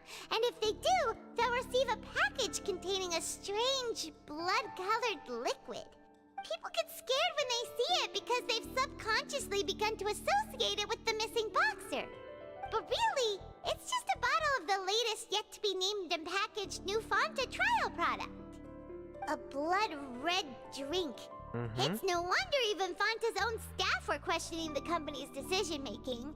The company, facing backlash from its own staff, decided to try to trial the product on a smaller scale to see how it might be received by customers. They came to the fortress of Meropide and offered to sponsor the Pancration tournament so they could push their new product. But the Duke completely refused to even entertain the idea. The Duke, knowing how valuable coupons are in the fortress, knew that only total idiots who didn't understand their true value would bother buying a Fanta product here. And so, only those who proved their stupidity by being dumb enough to bet on two opposing sides of the same match were selected to receive the drinks. I acknowledge the why. effort you've put into bringing the truth of this mystery to light. Although, based on your description, that Fanta promoter is a bit too careless with his words, I may just reconsider my collaboration with the company. Alright, and here's the final question. What's the secret behind our head nurse and all of her patients in the infirmary? That we don't know. We haven't collected enough info on the info to question that. Stop your cruel answer and the pointless games, Risley. You know that we haven't finished our investigation, so there's no way we can answer the last question. Uh-oh. The thought of sparing Lynette and Fremine never even crossed your mind. Lynette! You'll pay for this! Huh? Ah! What the hell? Lenny, are you alright? What happened? Oh, close one. I owe you, Sigeween. That was a fantastic shot. Oh, that was Sigeween? It was nothing, Your Grace. Wow, she has a gun! Yo! Holy shit! Sigeween? Though this gun may look like a toy, it's actually fully functional, as I just demonstrated. Sigeween. You... Are you as accomplished as all this? Not at all. I am merely a resident of the fortress, and thus protecting it is my duty. When Monsieur Nervulet asked me to come here, he told me that my job would be to take care of the well-being of everyone here. I am merely discharging my duties. But if you mean what you just said, then isn't Linny someone you should be looking after as well? Isn't he a resident here just like the rest of us? If you're close with Neuvillette, why not learn a thing or two about virtue from him? But I really am just doing what Monsieur Nervulet told me to do. Everything I did, I've done to protect them. Had I not, they would be in far more dire straits right now. His Grace knows it too, right? Your Grace? Mind proving my innocence to them? Oh my god, that voice is such adorable. Let her be innocent. Let her be innocent. My dear Sigeween, whatever shall I do with you? Would it have killed you to just wait another minute or two? Well, it's nearly time after all. The way you do things can be truly frustrating sometimes, Your Grace. I figured I should try to talk some sense into you. What are you talking about? What time? Take me if you want. Let them go. How touching. Can you just give me one more minute? Don't be like that, Your Grace. All right, everyone, calm down. 2 more visitors will be arriving any time now. Huh? I'll go get a cup of tea. Miss Sigeween, I leave Miss Lynette in your care. You... What are you doing? I believe I hear footsteps. What the hell? Who else is here? A familiar figure bursts into the... Is it... Oh! Some space, please. Oh! It's Mommy! It's Mommy! Ah, Miss Clarande. My door. Fremine. Fremine. Fremine. What's going on? What is Clarande doing here? Work. Okay, Mommy. I'm sorry about showing you, Mr. Linney. The tranquilizing effect will begin to wear off soon. Please take it easy in the meantime, though. What happened to Fremine? Wasn't he diving just outside of the fortress? Why is he looking like this? Your symptoms. It can't be. Huh? A flushed face, an accelerated pulse.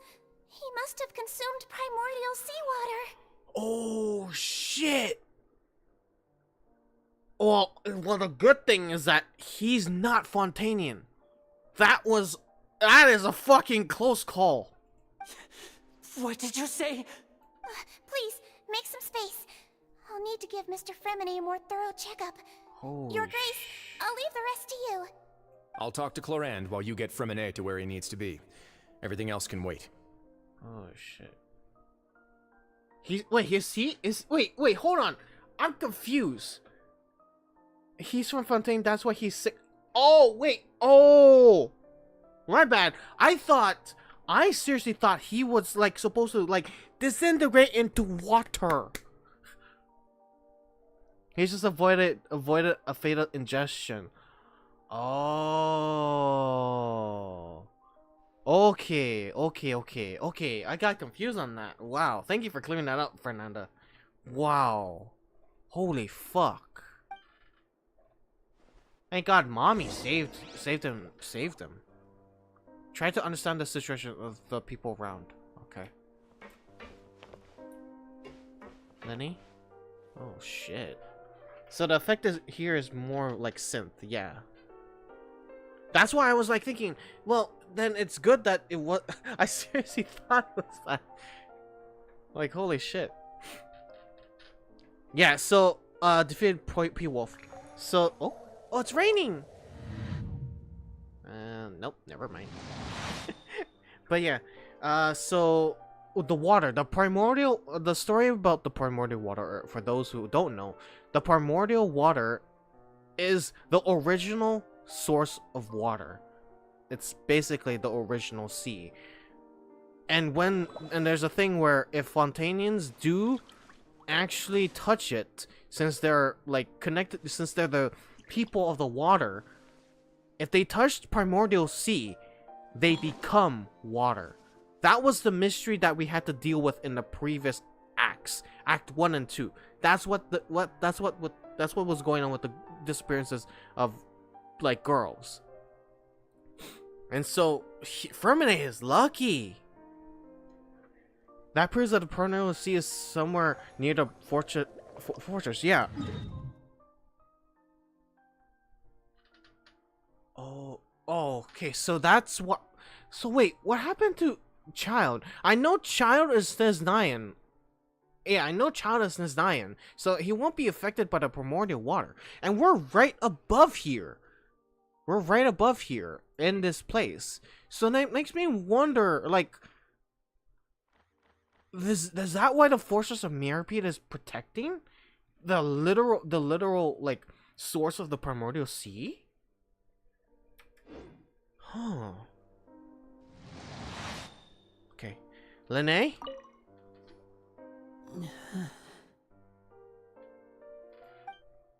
Lene's expression looks disgusted. It seems like he'd rather not have Citrine touch Fremine. Still, he didn't stop her, since it's obvious that Fremine does require urgent medical care. Wow, Lenny is very overprotective, and I don't blame him after he went through a scarring like part in the previous father, in the actual father. It's fucked. Citrine's examining Fremine carefully. She doesn't look too upset, which is a good sign. I hope Fremine will be okay. How is he? These symptoms are probably caused by an acute ingestion of a large amount of primordial seawater. Still, his condition is not critical. Of course, it would be best if he stayed for further observation. Let's leave him here for now, and move him to the infirmary once he's recovered a bit more. Sorry. I am aware that the infirmary may not be your favorite place in the world at the moment. We do only have a single clinic in the fortress, however. Why would he ingest a large amount of primordial seawater after leaving the fortress? How could that possibly happen? I mean, yeah, he's a diver. He should at least be using like a helmet. His helmet, at the very least. So what actually happened? Please, look after Mr. Fremine for the moment. I'll go fetch some medicine and a respirator. Oh, I'll bring Miss Lynette back with me. Where is she? How is she right now? Oh, she just took a nap in an empty room after I tranquilized her. If my calculations are correct, she should also be waking up right around now. You might not believe me, but His Grace and I actually made some snacks and tea for her. Lenny has some begun to stop tensing the muscles on his face. It seems that he trusts that Sidrine just said. Yeah, Sidrine may be smart and maybe a bit psychotic, but that's how she is. She's innocent and adorable, but also menacing. Don't fucking mess with her.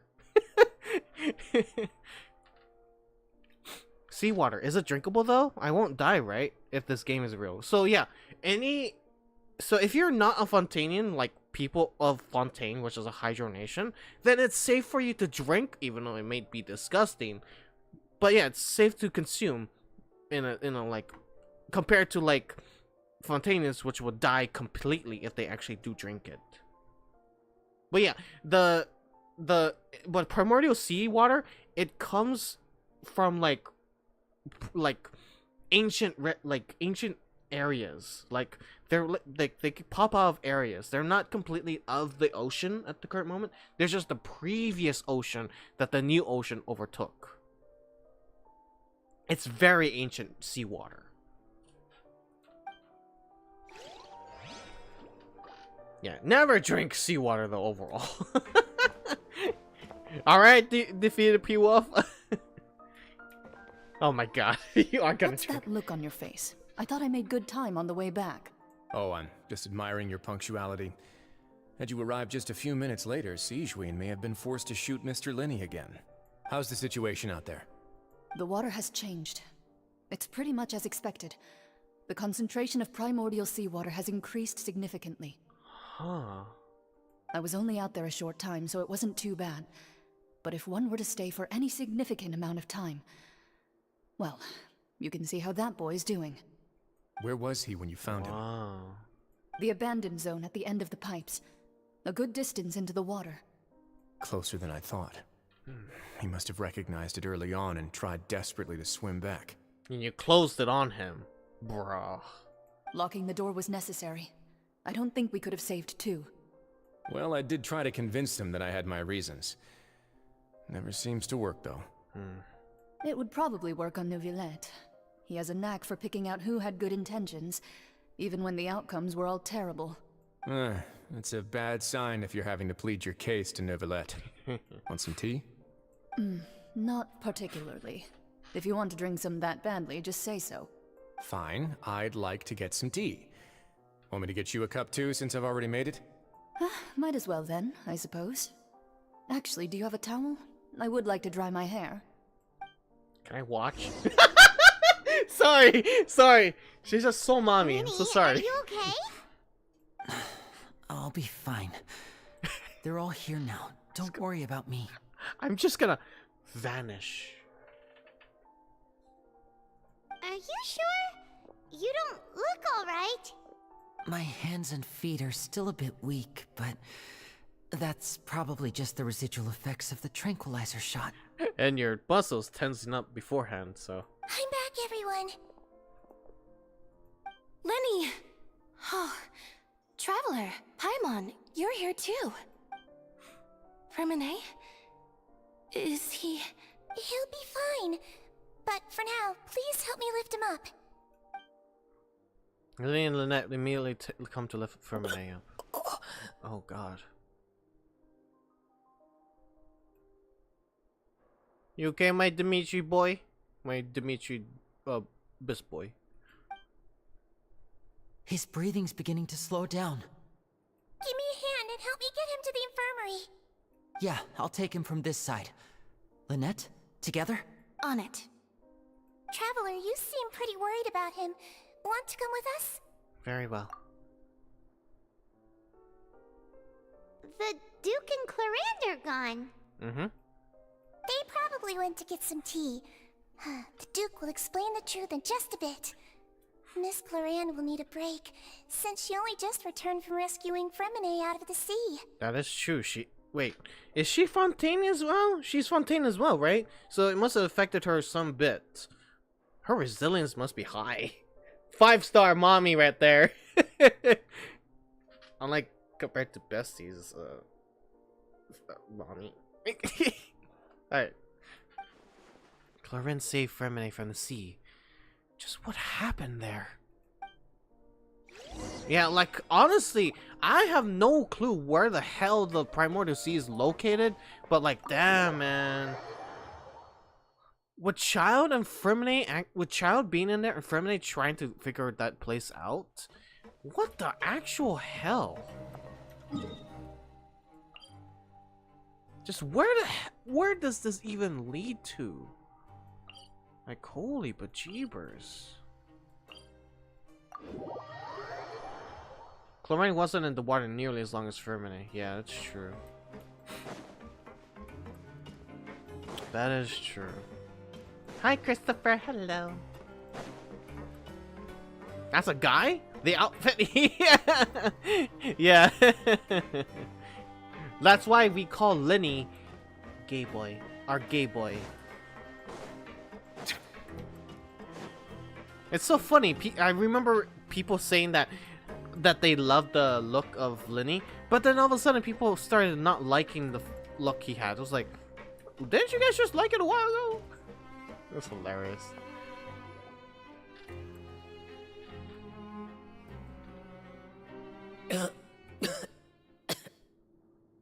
Oh. He's awake. Fremine, how do you feel? Lenny. Lynette. We're all here. Where am I? The infirmary at the Fortress of Meripede, Mr. Fremine, and you are no longer in any danger. How do you feel? Don't push yourself if you're not feeling up to it. Traveler. Paimon. It's been so long. I know, my introvert Dimitri-looking best boy. I know it's been a long time. I'm sorry I couldn't get you when you were 4-star released. I'm so sorry. The sea. There's something wrong with the seawater. Shh, it's okay. We can talk about it after you've recovered. No, even Fremine knows it's increasing. No, listen to me. This is really serious. There's primordial seawater mixed into the regular seawater. I don't know why it's there, but no one should touch it. Oh, that's what happened. Okay, so it does connect to their actual water sea, their actual seawater, but it mixed it in. Holy shit. I thought you guys ran into a bad batch of primordial seawater. Holy shit. So what happened after you snuck into the pipes? Pipes. Right, the pipes. It's all coming back to me now. Now we get to see where this leads to. Oh, are we controlling him? Or I guess not.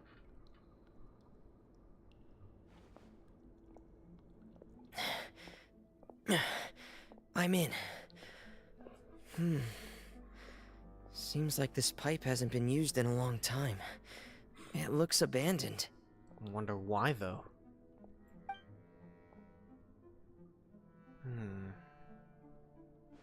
Whoa.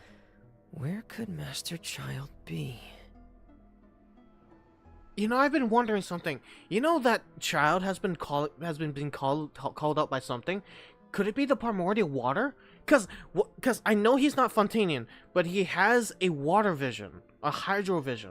So with him having deep connection to his hydro vision, that would mean he has a deep connection to the primordial sea.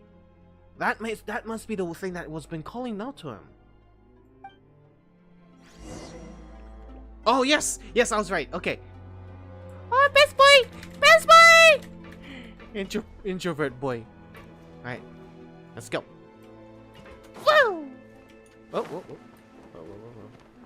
Whoa.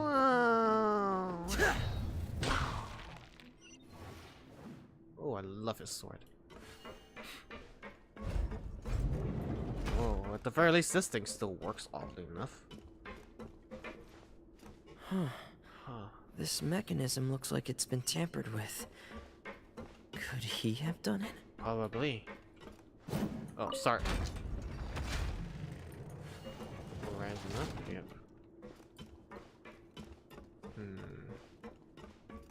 This is blasphemy. Razor is best boy. No! I mean, I do mean Fermine is the best boy for 4-star at the very least. For 4-star.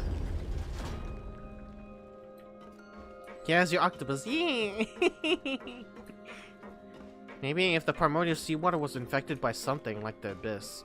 Ah, maybe. Cause isn't the primordial sea is connected to the abyss as well, yeah? Like it's some relation to the sea or to the abyss.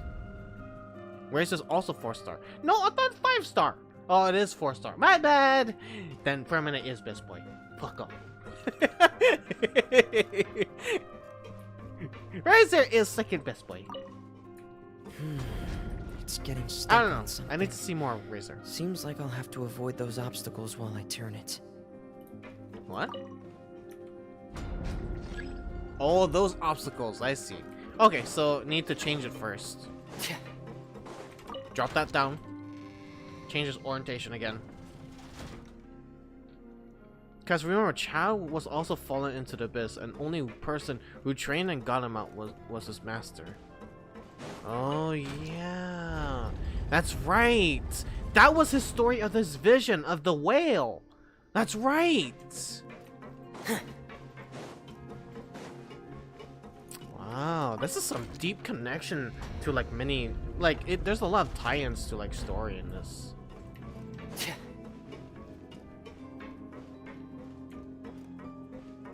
Interesting. It's polluted due to the tea this guy drinks. Because yes, remember to leave a link if you haven't. Door of resurrection activated, of course. But why would I need to be resurrected?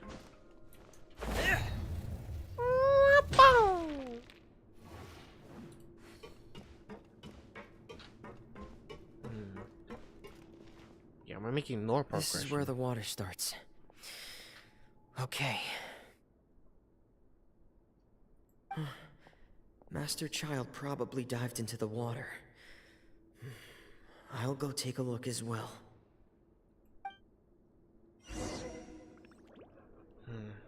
I think the Duke will explain much better the real story. Yeah. If anything, this is like a tease to what's actually going on in this fortress. What's its actual purpose? I think the purpose of the fortress was trying to protect the primordial seawater from exceeding or reaching any other source of water. Yeah.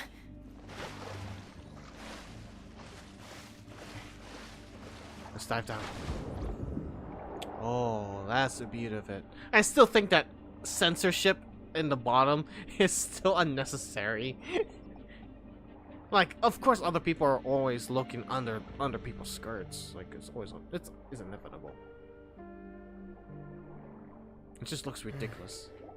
The vegetation here is a bit more sparse. These traces aren't natural. A person must have left them, and recently. I should be going in the right direction. Look at octopus. Oh, the octopus is swimming. Look at you, adorable. There are traces here too. I need to keep going. I see. That's probably due to the Chinese laws. Yeah, traces probably. are gone. But I don't see where he could have gone from here. Wait. What the? Oh! Oh, shit! My heart is racing, and it's getting harder and harder to breathe. What's going on? No good. I have to get back. They still don't know anything about what's going on. If I turn back right now, I should still be able to make it. Holy shit. Oh shit. What the hell? Cool. Holy shit. So it's close to there. So yeah, Child definitely got into there.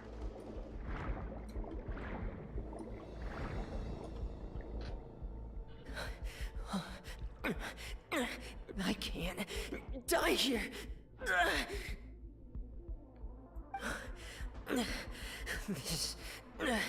This is bad. I'm feeling worse and worse. Oh, shit. And I'm still underwater. I have to push on. Oh, shit. Oh, Chlorinde!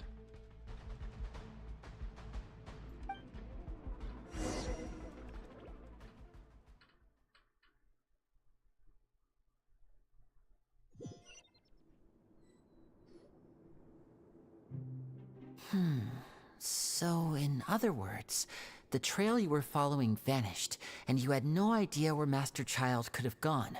But there was also no obvious place for him to have disappeared to. That's right. I tried my best to swim back, but I had already put some distance between myself and the fortress, and I just couldn't find the strength to keep going. I probably passed out some time after that, and you know the rest. Miss Chlorinde brought you back, but we also don't know why she just suddenly appeared at the fortress, or why she went out to save you. Probably the Duke called him. Miss Called her. Chlorinde, you say? I must go thank her in person. Yeah, thank mommy. You're still too weak for Monet. You can go after you've had some more rest. Miss Lynette is right. I believe Miss Chlorinde will stay here as a guest for another few days, so there's no need to hurry. A guest?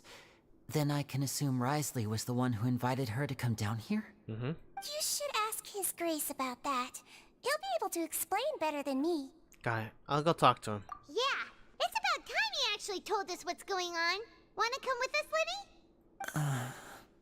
I mean, you can stay here with Hermione, which makes sense. No, please go on without me. I don't want to leave just yet. Lenny. The logical part of my brain is aware that we're safe right now, but I still can't bring myself to leave. Both of you are just in danger. Understood. Then let's just sit together for a while. In that case, I'll leave the infirmary to you. The Traveler and I are going to head out for now. As long as you stay in here, I don't think you'll be disturbed. Thank you. My god. What the hell did I get? I got something. What the hell? I got something. What did it say? Le Deluge. Fermine recalls what happened to him. Oh, fuck. Damn. Damn. I just realized Lenny gets shot, like, just like Lenny. Yeah. Get shot.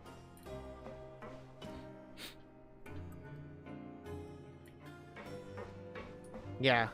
That's the only good thing about Child, since he's not in Fontaine. He's still alive. But shouldn't it? Oh wait, that's right. Since he has connection to the Abyss, he's able to withstand the effects of the primordial water. That's why we haven't seen him in a while, and he's progressed even farther without like resistance. That explains a lot more. Better. That explains a lot more. Whoosha! Bam! Bam! Bam! Bam! Bam! Yeah, time to get the truth out of Risley. Oh, we got to see his actual room too. Risley! We have a lot here.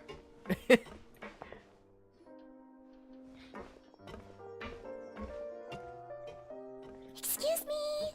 Hi, mommy. I take it Mr. Fremonet's condition has stabilized? Of course. I wouldn't have left the infirmary otherwise. I've been expecting those two, but might I inquire as to the purpose of your visit, Miss Siegewien? I wanted to check up on Miss Chlorinde. How are you feeling? Mostly fine, I think. If you don't mind, I'd like to perform another quick physical exam. It'll just take a few minutes. Can I watch? We're continuing! All right. Thank you for looking out for me. I'll take my leave for now, then. Well, want to explain yourself, Risley? Mm-hmm. Of course, but I'm not partial to the word choice of explain. How about enlighten? Please, enlighten us as much as you like. But where should I begin? How about you start by asking me any questions you have? You can start with whichever one you'd like to get answered the most. Alright. Then Paimon will begin. did you know about Lenny's goals from the very beginning? No. I just knew they were Fatui operatives sent to the fortress by the Knave. As for their specific goals, I only figured those out as you made progress on your investigation. You managed to monitor and stay ahead of them even though you didn't know what they were trying to do? Even got 2 prisoners into it. It's like, wow. Or 2 researchers that were acting as convicts or spies, technically. That's why. They came here with ulterior motives. I'm quite adept at discerning what that kind of behavior signals. Then why didn't you stop them early on? Initially, I thought their goal was just to investigate Child's disappearance. Linny suggested that I had deliberately let him escape, but in truth, I didn't really do anything special to help or hinder him while he was here. Everything he did, from finding helpers to leaving this place, he did on his own. Of course, it's inevitable that the Knave would make a big deal out of her fellow Harbinger's unexplained disappearance. I'm also quite curious about where that Harbinger went. So I figured I might as well let the Fatui do their own investigative work.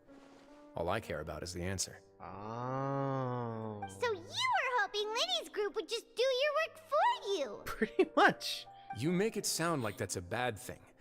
Unfortunately, things didn't go as planned. I assume that Fremine has told you already, the ratio of primordial seawater around the fortress of Meripede is on the rise. The Forbidden Zone has always been Linny's target, and you got roped into that investigation after running into him. I began to intervene out of concern for your safety, and also to prevent the fortress from becoming entangled in more irksome matters.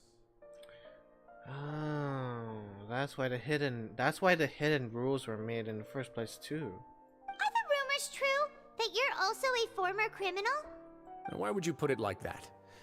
Isn't staying here all day and serving as the manager of the fortress a kind of sentence unto itself? Another form of prison? I just happen to have some support from the rest of the inmates. That's all. Oh, right. Paimon wanted to ask, who invited Cloran down here? Me, of course. Of course. I paid her good mora to come down to the fortress for some field work. As a champion duelist, Miss Cloran could be considered to be an independent party. I needed to find an exceptionally capable person to help me get through the impending crisis. And saving Fremine was part of that crisis? You can think of it like that, yes. Credit where credit is due, that boy is quite adept at diving. Had conditions not been as hostile as they were, he probably would have found the missing Harbinger already. Yeah. Alright, so, the Forbidden Zone really exists. What's inside of it? That's not something you should be asking after. Neuvillette only asked you to investigate Child's whereabouts. All I need to prove to you is that the Forbidden Zone had nothing to do with the Harbinger's disappearance. That should be clear now that you've spoken to Fremine. But we've already uncovered that there's something wrong with the infirmary, and we've answered a bunch of questions that you threw at us. Isn't it about time that you answer our last question in return? You make a compelling case. Do you really want to know the answer that badly? Yes, Claude! I do! We are speaking with the lives of everyone. I am the hero. The blonde hero. But yes. Yeah, Paimon really wants to know. Even if the truth may not be pleasant? Okay, that's concerning, but, yes. Follow me. Oh boy. Oh boy, we're gonna get some juicy ass intel, huh? Finally. Just what I like. Yeah, I'm surprised. No, I'm surprised. Like, I'm surprised Wesley is not. I mean, Wisely is like literally like in the next patch, or not the next batch of characters, right? After like 20 days, 19 days, right? Oh, wrong way. Man, crazy. Makes sense that Neuvillette's first and Wesley's last in this update stuff. Oh, quick access to the Forbidden Zone. There's a hidden door here? And a whole basement behind it? Huh. You're pretty good at hiding stuff, Wrisley. It seems you've forgotten just what kind of place the Fortress of Meripede is. It's quite a place. It really is. he's in the second phase. I'm not I'm not financially recovering from this. Yeah, I'm as sad as I am. I'm not able to get wisely. I really did need more water or hydro characters. The cryo can wait when I get to Sesnaya. Stand on the central plate. Wait, is there a secret mechanism or... Whoa! Oh. Oh, of course. Here we go. As once everyone's taken their position, a circular plate begins to move slowly.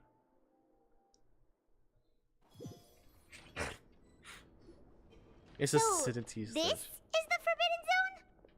Honestly, for a place so well hidden, Paimon sure doesn't see anything special. And that is... What a huge door! What is this for? There are 3 such isolation gates in total. Generally speaking, I'm the only one who's allowed to go inside. Hence the name Forbidden Zone. Am I correct to assume you're going to run on back and tell your little Fatui friends everything? Nah. Well, Paimon wasn't thinking of keeping anything from them. Well, I'd advise you wait until you've seen the whole truth of this place for yourself before deciding whether or not to tell them. Yeah. Like he was sinister about the truth about it, so... Oh, I know we're playing as us now. Okay. Hi, King Bell. Yes. Here we go, ladies and gents. Here we go. Huh. So there's a switch on the side. Stand back.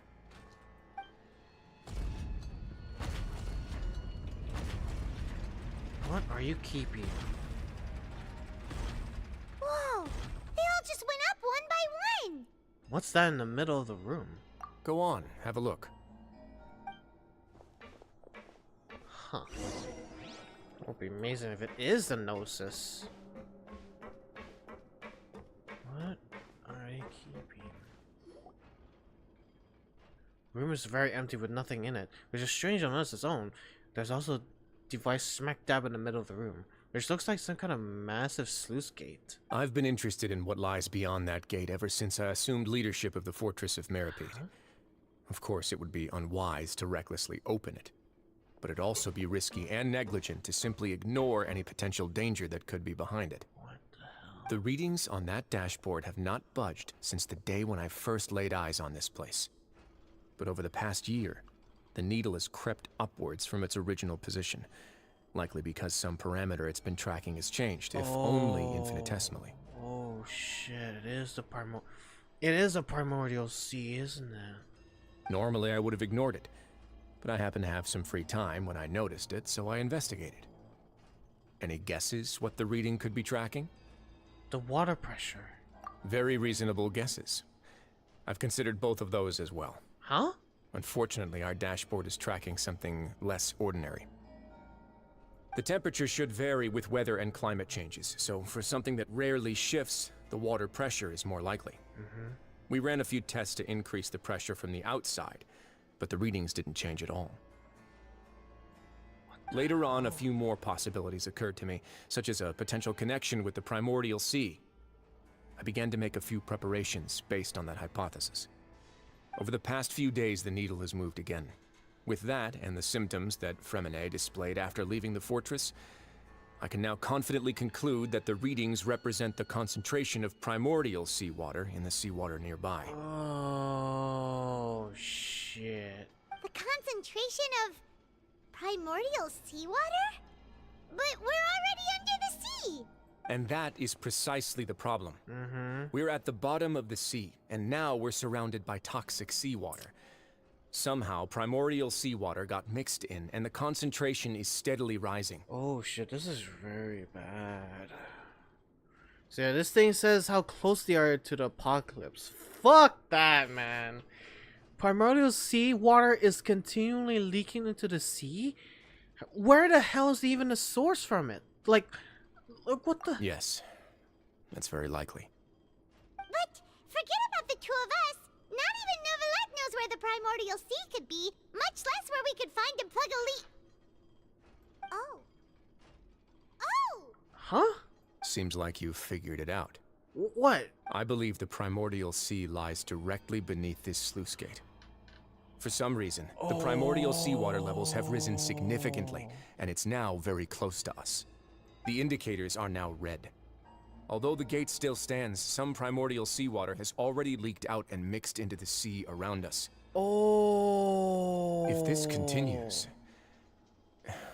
soon it will no longer be able to hold back the primordial sea at all. That's why. Oh my god. The fortress was the gate between the primordial water and the regular water. Holy shit. I called it. And if the primordial sea is leaking through, if this gate falls, all of Fontaine will fall with it. Yeah, you know what the legends say. If this place falls, then everyone in Fontaine will be turned into puddles in the span of a night. Holy shit. Too weird! Why would the Fortress of Meripede be built right above a sluice gate for the primordial sea? Who built this place anyway? Was that the previous Archon? Your expression tells me you think this might be part of a vast, complicated conspiracy. To be honest, you might find the actual answer may be exceedingly boring. It's just that the secret of the Forbidden Zone had been long forgotten by the nation before I rediscovered it with my research. There's no single founder of the Fortress of Meripede in any traditional sense. What we know about its history has been left to us by the people who used to live here. When the previous Hydro Archon, Egeria, ruled the land, all convicted criminals from Fontaine were exiled. The people drove the criminals away like a wolf pack chasing away the banished. The criminals received no sympathy of any kind from the people. They were exiled to the desolate seaside, where they experienced only pain, struggle, and the bone-chilling cold. Some of them began to repent, and prayed to the Hydro Archon, asking if there was still anything they could do. The Hydro Archon took pity on them, and said, "You may go guard my secret, deep underneath the waves." And so, leaning on the power of the Hydro Archon, they gathered underneath the sea and began to build a fortress. They became a community down there in the deeps, and over the years helped it to grow. Wow. As the number of exiles increased, more and more people joined the community. When the first group of exiles died, they left the yet unfinished fortress to their successors. The Hydro Archon continued to lend her support, allowing the fortress and what it stood for to continue growing ever larger. Before long, this dark underwater fortress became the sinner's only home. And with that, the people here stopped referring to the fortress as a prison. They saw themselves as repenting sinners who would regain their freedom once they had sufficiently redeemed themselves. That's why it's called a Fortress of Meripede at first off, rather than a prison. But as time went on, people also realized that the fortress was a lonely place. Once they had gotten used to life here, they could no longer feel comfortable living in the overworld. Once they had finished serving their sentences, some people left and some others chose to stay. They'd find some idle position and let their withered souls fade away with the ancient secrets of the past. After many, many centuries, few people still remember the reason for the fortress's founding. Now they just see it as an integral pillar of Fontainian society, as the place where criminals deserve to be sent. Now and again, researchers manage to break one law or another and live out their days in the fortress. I learned— But now you know every part of that history is true. Sorry. My apologies. My apologies. I am so sorry. I messed it up. I am so sorry. I am so sorry. That was literally trigger finger. Sorry. I should really put it auto. Indeed. It's just as the prophecy says. If this gate fails, then everyone will be dissolved into the sea. Yeah, so the fortress is a big cork. A big cork. Holy shit. Wow. Okay, that explains it now then. The prophecy really is... The prophecy, Fortress of Meripede, the Primordial Sea, is all connected to the events that actually... That Egeria, right? That's her name, right? The previous Archon was for. It was connected to that. All that. Wow. So the Gnosis isn't here then. As as it proves that the House of Hearth and of course the Knave and Linny, Lynette, and Fermine were trying to figure out, they were wrong. It was a sluice. This whole thing is a sluice gate, a cork. Egeria said in her last words. Egeria said in her last words as a warning to make sure people never forget the reason, or like all this, the purpose of the primordial water. That was her dark secret she was trying to protect. That's why people need to be aware of that. So when establishing new cities, Egeria also learned that the primordial sea and decided to plug the sea with the fortress as a prison and a mechanical factory. Yeah. Holy shit. Like, all that as a secret. That's like, it honestly, like, it's like a decades or centuries worth of knowledge there. She made this fortress when she was repairing Fontaine back to its laws. Yeah. Cause she was picking up the leftovers of the Archon War, yeah? She was basically putting the fragments back together. And I'm guessing the primordial seawater emerged because of how devastating the Archon War was. I think that's why it started resurfacing. And she wanted to prevent that from, like, affecting everyone. Holy shit, this is like, honestly, this is like, you know, Breath of the Wild. In Breath of the Wild, you have to go to Zora's domain to get, like, tame the Varuta. It's like the same thing. If Varuta doesn't stop crying or doesn't stop the rain, then the gate that's been flooding that was like preventing, like, the dam of Zora's domain would flood the entirety of Hyrule. It's like the exact same thing. Holy shit. But yeah, there will be those who will make the last stand to halt the sea. Yeah. Shit.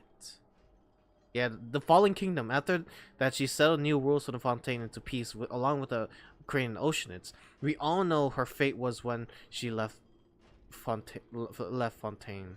Yeah. But yeah, Risley, do you believe in prophecies? To be frank, not really. But sadly, that hasn't stopped this prophecy from proving all too accurate. Prophecies are troublesome things. Just hearing one will create the first wave of panic. Seeing signs of it will bring about the second, and actually witnessing it in real time, the third. Wow. So, as the Duke of Meripede, just what do you plan to do about it now that we finally figured out that it's literally the strong sense of the seawater? Let's go somewhere else. I want to show you something. But for real, a big cork for what hole? So basically, Ryan. Oh, hold on. Okay, so basically, Ryan. Your Grace, perfect timing. The results from our last round of experiments have. Wait, Jurier, he's not alone. Huh? Lorvine and Jurier? Oh, okay.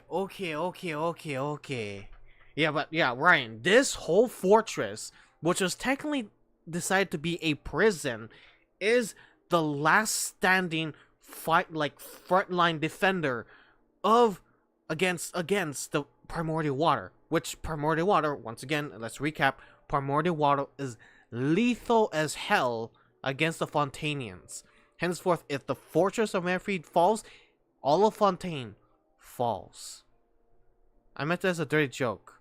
Bruh, Ryan, what the hell?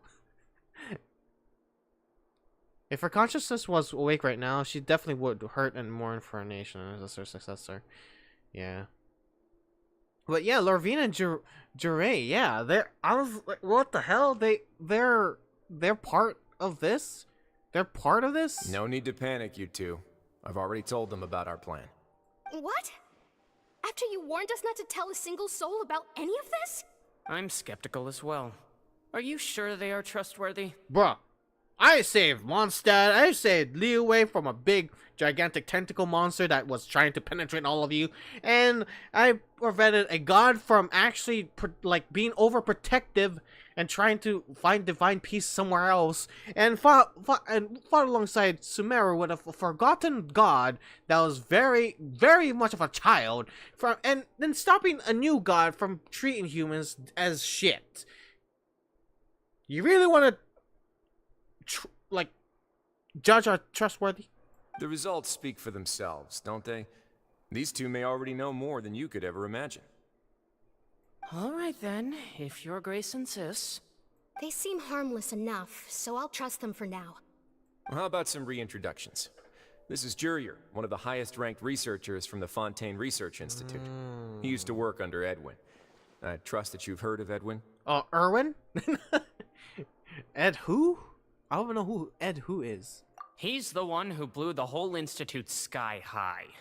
Everyone knew he was a bit crooked in the head, but you're not local, so I guess it's possible for you not to have heard of him. Ed who? That's Edwin, yeah. The Sky Institute. The blocks of the square blocks of water that's floating. That's what he made. Edwin's main areas of research were archaeum and gravimeters. As his assistant, Jurier is quite familiar with them as well. I hired him to be my technical consultant. You want to blow up the fortress of Meripede? What a lovely idea. I'm already imagining it in my head. Why? Gotta admit, I'm tempted as well. Why? It is the last. What the fuck? Why? Focus! That taskmaster over there is Miss Lorvine, and is also one of my technical consultants.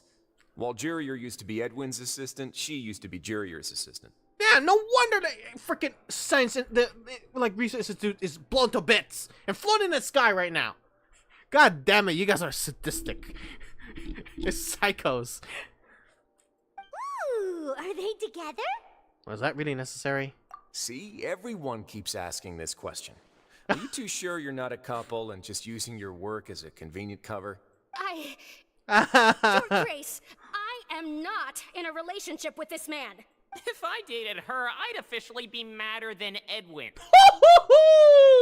Ooh, Sigma right there. Jeez, forget I said anything then. Follow me. Alright. Whoa, there's another door that goes right up. What are you looking for? Your constant amazement makes it seem like the fortress can do anything. But Paimon really thinks everything's super cool. Is this just a normal room? No, this is what peeks into the waters, right? Well, let's spice it up a bit. Turn off my... And here you go. What the fuck? This is... What a huge ship? Whoa, are you saying that's the Ark? Hold on, is this the Ark?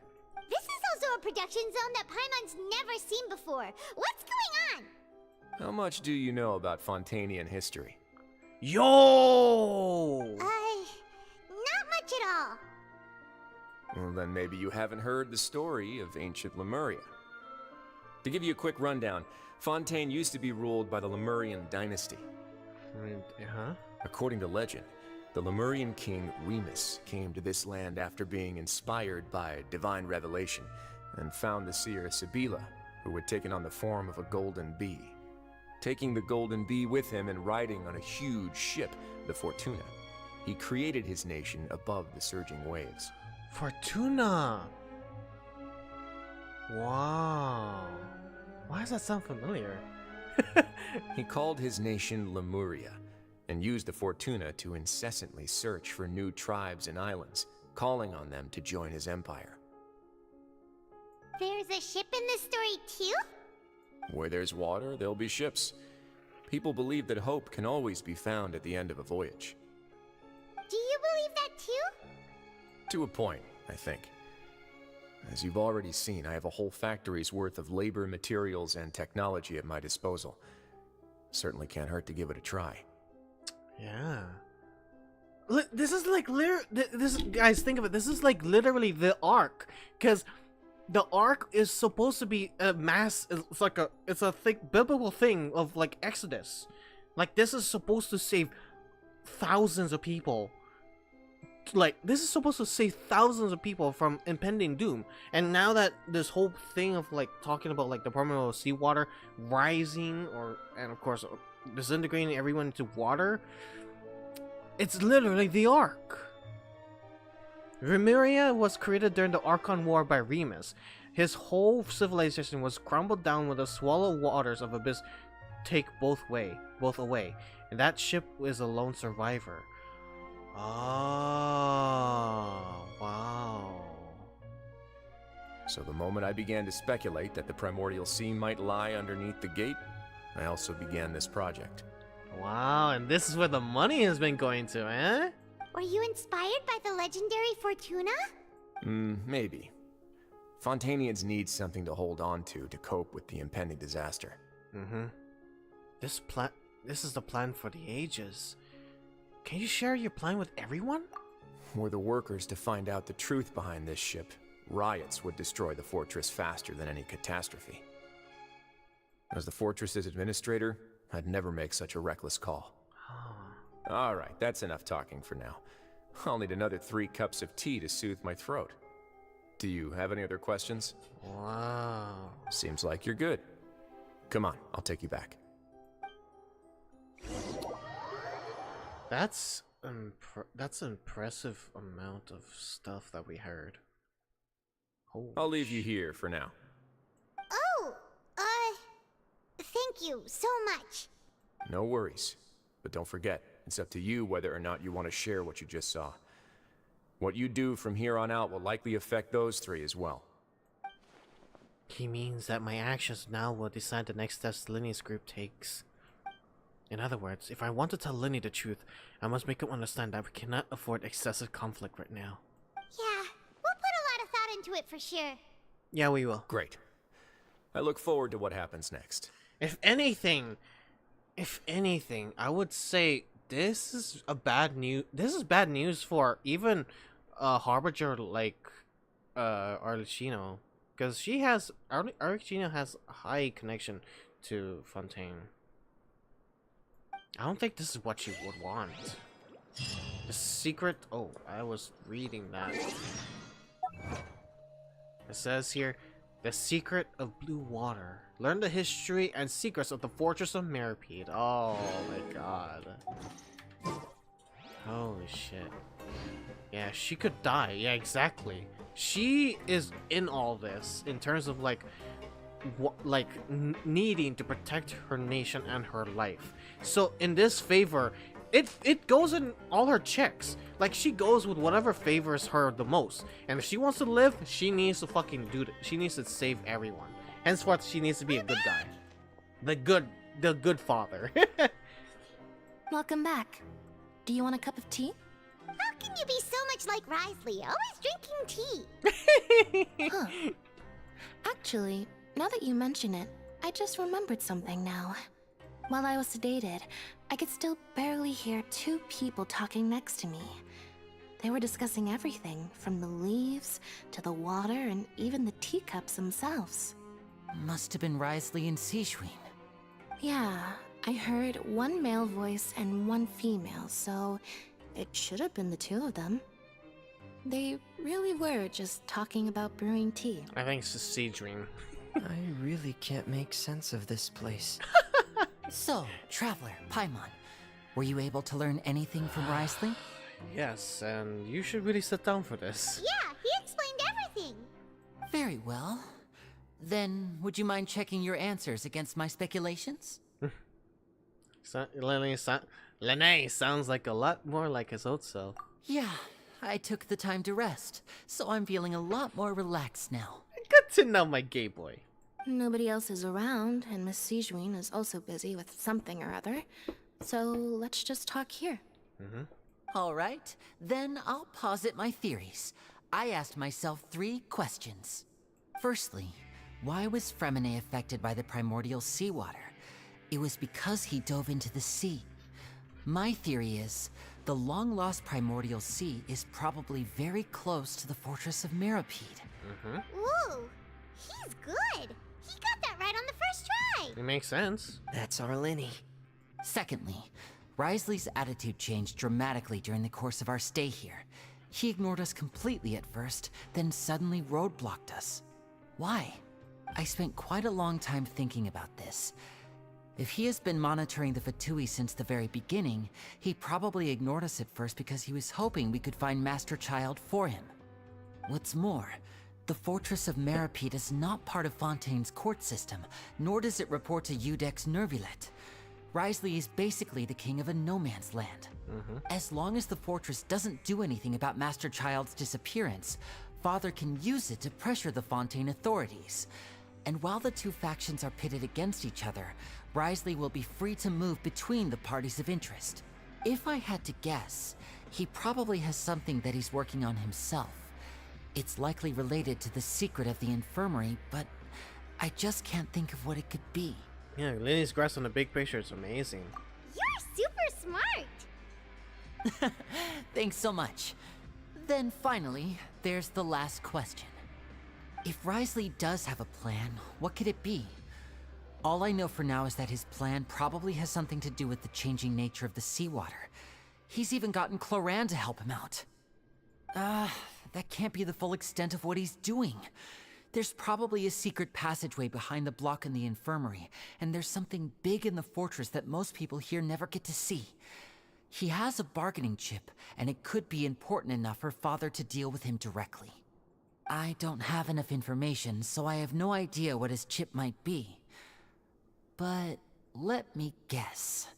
You have the last piece of the puzzle. As the television, you share the information you learned from Linny and Company. Yep. You emphasize how it is time for not disputes, but taking this matter seriously. I can't believe it. The sea will engulf everyone. Just like the prophecy said. Could Risley have wanted to meet Father to figure out a way to deal with this crisis? Yes. If you remember, I once mentioned that Father sees the House of the Hearth as her base of operations, and she truly wants to resolve the crisis. But how could Risley have known that? Or perhaps he didn't know, and just wanted to bring Father over to his side? Which could be why he said he just wanted to negotiate. Yeah, that makes sense to me. I understand your concerns as well, Traveler. I'll figure out a way to pass this on to our father. No matter what, we're on your side. The 2 of you have already aided us far too much. We probably wouldn't be standing here right now if not for you. If you ever need anything else going forward, please come to the House of the Hearth at any time. Though you may not share the sentiment, after all that we've gone through together, the 3 of us basically see you as family now. You have my gratitude. Oh, of course, Femine. Thank you for protecting Linny when it really mattered. And thank you for sharing the secrets of the fortress with us. We didn't think you were going to do it. I mean, considering how you guys were gonna rip the fucking fortress apart to see the Gnosis is in here. I mean, I didn't want you to break something or open a latch that could open a flood of this ancient water. Of course we wouldn't risk that. Jesus Christ. Why are you being so formal all of a sudden? We can work together again if necessary. Given your strength, you might not need our help at all. But if you are ever in danger, we will try our best to protect you. Aww, Let there be that cutscene. makes Paimon feel all warm and safe inside.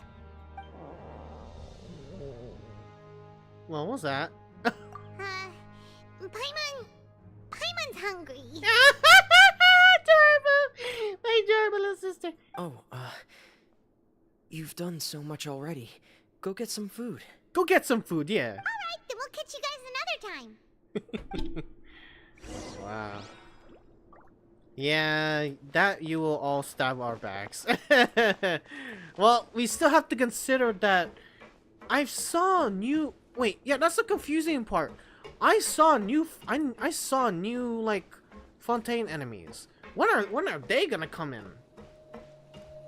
thought they would have some connection to the like story, and not some like exploration stuff. What the actual hell? Confusing. It's time for dinner. Welfare meals now being served at the coupon cafeteria. Perfect. Come on, let's go pick up ours as well. Traveler and Paimon, over Sijween! Sijween! here. Are you here for dinner too, Miss Sijween? They haven't shown a story yet. Probably And Act I'm 5. taking the opportunity to prepare Miss Cloran's dinner as well. Huh. You're right. She's actually sitting in the fortress cafeteria. What would you like to eat? Not that strange meat, that's for sure. Yep, you can. I've already talked to our chef, Mr. Wolsey. It's all on me today, so you can get whatever you'd like. Yes! Then I'll have the biggest portion you have to offer. Me too! Don't forget Paimon! No problem. Just leave it to me. Yeah, I think it will be in Act 5, if anything. You'll probably some beef. It tastes so strange, and it's just... The shakes definitely taste pretty terrible. Aw. So delicious. Delicious. Free dinners are absolutely best. Is this how it feels to be freeloaders? Wait a second, we did do plenty of work after all. Yeah. Feeling full yet? How's the food? Delicious. Exquisite, thank you. Besides the milk, I mean, everything was super delicious. I'm so Aw. glad to see you all so happy. Oh, see, the expression on your face just now? The muscle here just moved, which suggests that you're feeling quite relaxed at the moment. Aww. Sijween, do you do this to help your patients or to better understand human beings? A bit of both, I suppose. I'm a Melusine, which means I'm very different from human beings. I must know what you're thinking if I want to take good care of you. She is so precious, but so dangerous. You're really good at taking care of people. Even though you're so short, you still talk and act like an older sister. Really? You just You're called me reminded of an short. older sister? That's great to hear. Aww. Oh, and what did you mean back in Risley's office? When you said that you were protecting Linny and his siblings as well? Oh, that. I just asked His Grace to look out for those children, especially that diver boy. I was getting a bit worried after hearing that something was wrong with the water. Thankfully, Cloran is very strong and managed to save him in the nick of time. His Grace also sealed the pipes after Cloran left, to make sure that Linny wouldn't impulsively chase after his brother. Oh yeah, that makes sense. That he would have. And I just see Mommy just sitting there and chilling. Although the path was blocked, we still stationed some guards there to stop anyone from approaching. They were instructed to only open the door once Miss Cloran had returned. Oh, and I was keeping an eye on Mr. Linny as well. We had to press him, but we couldn't allow him to be in any real danger. You were all super considerate and really thought everything through. It's just what we do down here at the fortress. At least this has been His Grace's style for as long as he's been the leader. Oh, I really wish Monsieur Nervula would come down here more often too. I feel like he'd like it here, with all the darkness and chaos. But that doesn't make sense at all. It's hard to imagine Nivlet outside of his office. Get a good night's rest, you two. You both worked very hard. If anything, at the end of this, I'm pretty sure we will be out of the prison and reporting back. Wait, we still have no clue on where fucking Child is at. With all this information, we still haven't figured it out. Where the fuck is Child? I just realized that. What the fuck? Are we all ignoring the fact that we don't have any clue where Child is at? We still have to report back to Nuvelet about that too. What the hell? So I look up my second comment. It's hinted the prophecy at the Parmosi. Let's see. Okay, says here, the original sin is the fairest. Everyone sinks. Make the most of the final feast, because for the sinners, the curtain call has come. Oh shit! Make the most of the final feast. Wait a minute. The Cataclysm's quickening. Oh yeah, this is. Oh yeah, Act 5 is gonna be crazy. So much has happened. Paimon just feels absolutely exhausted now that she's finally relaxed. Paimon's super sleepy. Are you sleepy too? Yeah, I'm also getting there. Oh, we're probably gonna get a memory for child, most likely. I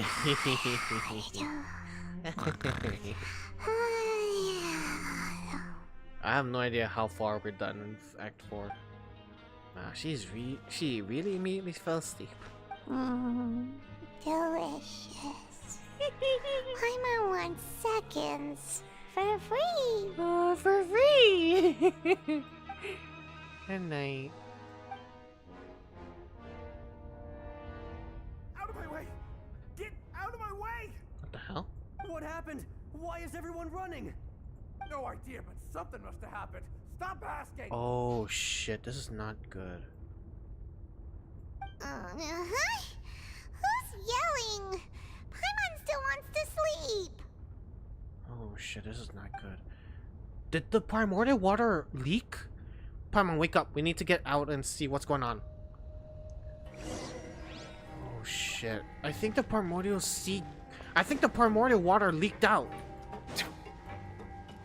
And then people, yeah, the crowd are running from people disappearing or something, or what the hell? What happened? Why is everyone running around? Hey, what are you doing? What's going on? No time to explain, mate. Goodbye. Hey, wait!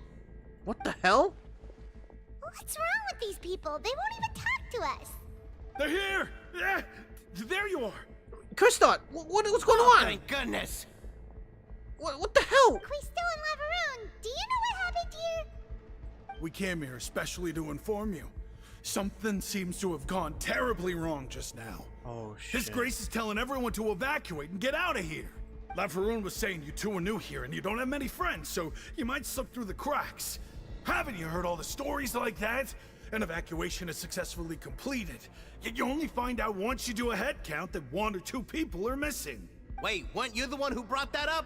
Why is it suddenly my idea? Who cares? Shut up! We gotta go! Okay, whatever. The point is, you should come with us. You said His Grace said to evacuate outwards. Yeah, he said to get as far away as possible, upwards and outwards. That means whatever happened must have happened down below. Oh no. Isn't the gate at the very bottom? Oh no, it can't be that thing! Whoa, wait, what? What? Hey, where are you going? Shit. We have to go find the Duke! You two just go and get out! Go on without us! Oh shit. Hey! Be careful! Oh shit. Attention! Please evacuate upwards and outwards, upwards and outwards. If you're already at the Cosmos Lair, then try to move as far outwards as possible. Holy shit! Holy shit, I'm getting goosebumps. This is fucking crazy. What the fuck? Attention! Please evacuate upwards and Holy shit.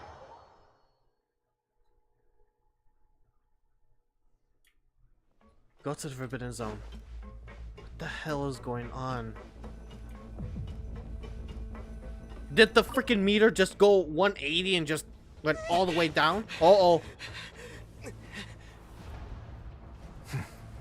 They're here. Just like I said. Uh-oh.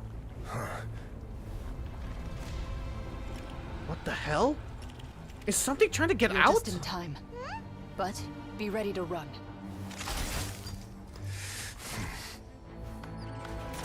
What the hell?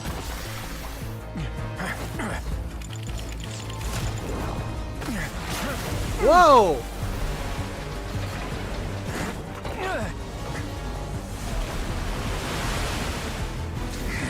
Freeze the water! Woo! He uses burst!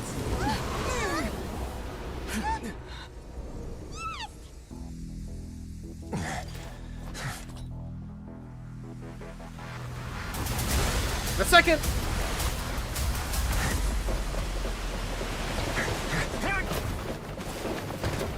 Go, go, go, go, go, go! Go! Go, Wesley! 3, one. Holy shit! Go, go, go! Woo!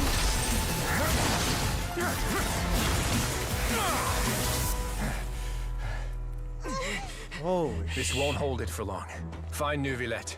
Tell him the defenses are about to collapse. Then what will happen to you? Until he arrives, we're the last line of defense. oh my god. The gate. How long do you think it'll hold? That depends on us.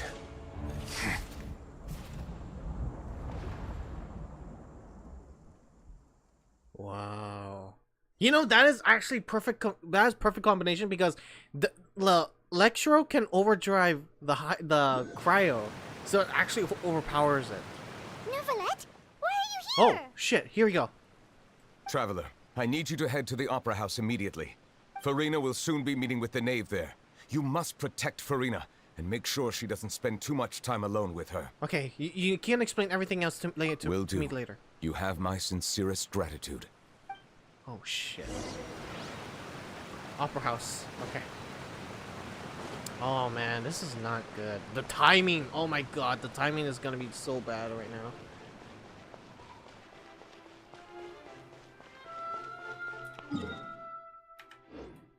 Freaking hell, man. Oh, so that's the entrance. Oh, I see.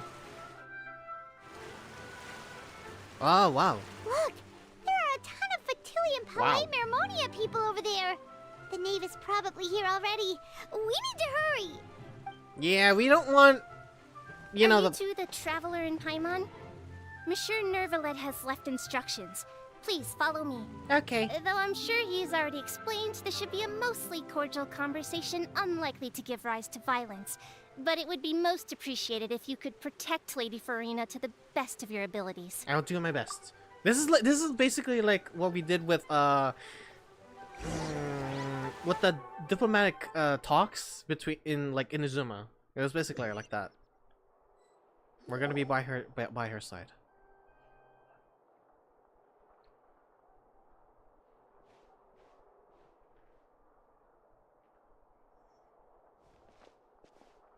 Oh, so you two are the honored guests Miss Farina mentioned. Oh, my chills. Of course, of course.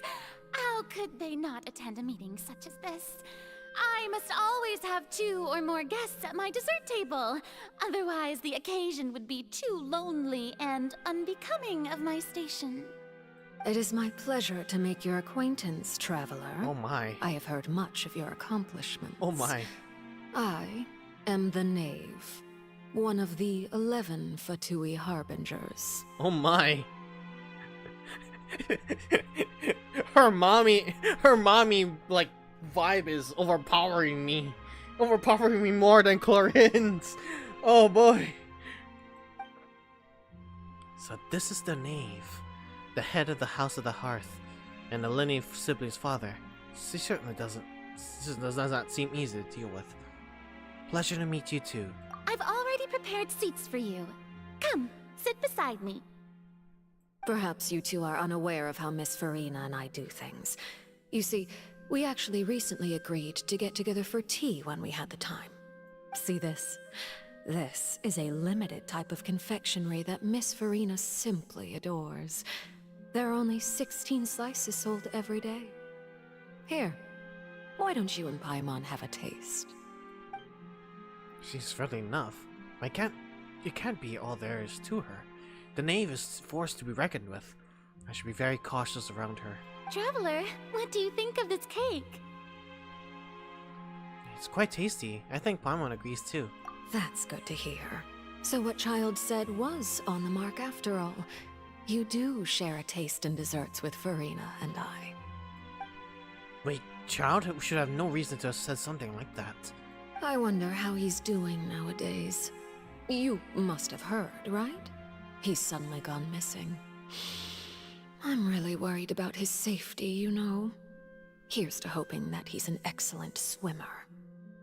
Ha! Ha ha! Speaking of swimmer, I have faith in his abilities. Since we're talking about him, I feel like I should add something. His martial prowess really looked certainly pretty impressive, yeah. Verena looks quite nervous. There must be some kind of bad blood between her and the knave. Oh, so you're also familiar with his aptitude for fighting, Miss Verena. Oh, right. I almost forgot. Child was subdued by Udex Neuvillette right in front of you. Against ordinary people, my colleague would never be on the back foot. But alas, he just never imagined he'd run into such a person. I must express my admiration for Monsieur Neuvillette.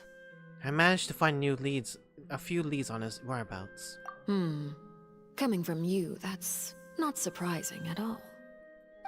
But I thought you would be happier to hear the news. Of course, but it's still a bit of a shame. You see, I would have been far happier had I received this news somewhat earlier. As you well know, a long time has passed since Child disappeared. Yeah. Well, in any case, there's no need to worry. We know for sure that Child is still alive. Oh, and just how do you know that? Because we found evidence that proved he left the Fortress of Mirabede. And where did he go after leaving the fortress? Well... Well, now Paimon's statement just left us wide open. God damn it! The Fortress of Mirabede lies deep beneath the waves. Unless he pranced right out of the main gate, he must have had to swim for it. Do you have any proof that he surfaced safely? We do not. God damn it, Paimon. But there is also no evidence that he's been injured or killed. That is good news at least. His sister Tonya sent a letter to Fontaine not too long ago. Since he was unfortunately unavailable, I picked it up on his behalf. Oh, that's right. Do you have any idea how he usually writes back to his family? Dear Tonya, your letter made me feel like we were still enjoying our time in Snezhnaya together. I'm currently admiring the scenery on the streets in front of the Opera House. Is it something like that? She's turning up the pressure. I'm not sure if it'll be able to convince her, but I can at least try to distract her from Verena. Yeah, that's at the very least, yeah. That sounds good to me, yes. All letters tend to follow the same few formats anyway, right? As long as the contents are accurate, it doesn't matter so much how it's written or how it's worded. Huh? Hold on. The water in the teacup is shaking. Oh, that's not good. I suppose this is also a sign of things to come, Miss Verena. Huh? I don't quite understand what you're trying to say. Have we entered into the next stage of the prophecy? Oh, she is aware of it, of course.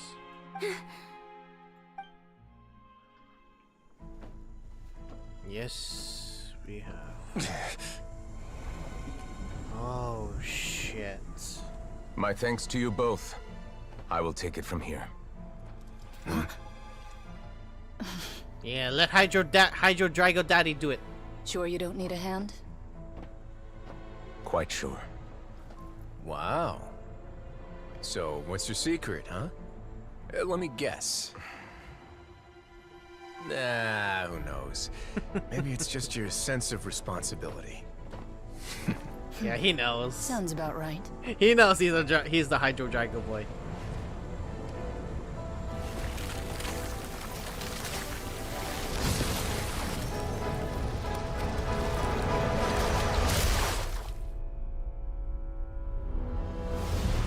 Oh, he's like commanding the water to stop.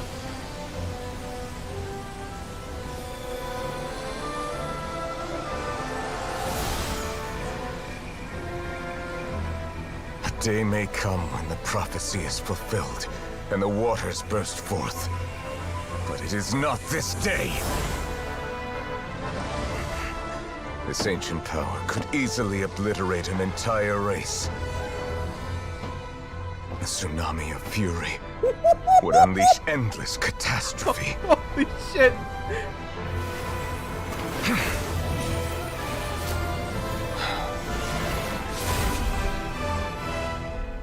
Wow. This sentence is too severe.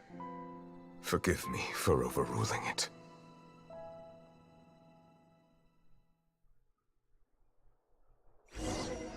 Of course you would be. I saw Nuvalet just automatically transfer. It's because of ours. Holy shit. Alright. Seems like the problem inside has been suppressed. Yeah, thanks to it, Daddy Niger boy! Wow, one hell of a judge. Oh my god. Even though it wasn't as crazy, it was just like emotional. He is able to stop that ancient source of power. It's just wow. Let me guess, we're safe for now. Indeed. But only for now. I win this bet. You owe me a present. Very well. It was indeed just as you said. You made a bet? We made a bet on the size of your entourage. Cloran thought you wouldn't come down by yourself. I figured you would have at least brought a few people along for appearance's sake. It appears I underestimated just how confidential the mission was. Shouldn't you have gotten used to confidential missions by now? That's just how the courts operate. So what gift must the loser give? Tea? He already has tons of tea in his office. I'm thinking about a set of legal codices. That wouldn't happen to be a dig at my lack of legal awareness, would it? Well, I'm sure His Grace doesn't consider the fortress to be outside the law. I was under the impression the residents of a place like this would be uninterested in the legal codices. That was obviously a joke. God damn it. Riley really does seem like a Claude, and wow, the voice actor like playing Claude, and like I'm seeing their character just overlap. It's like, wow, it's fitting. Anyway, you've still got some unfinished business to attend to in the overworld, correct? No need to stay here if you have a pressing matter. We all know you can't leave Palais Mermonia for long. Thank you. I hope everything went smoothly with the Fatui Harbinger. Probably not.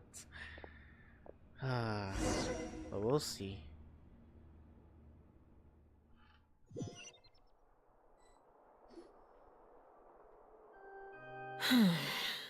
I must say, we've spent long enough playing house. Miss Farina, as the Hydro Archon, I am sure you understand the exact meaning of the phenomenon we just witnessed. Or should I say, that's what I originally thought. But looking at your expression, was I wrong? And you haven't a clue?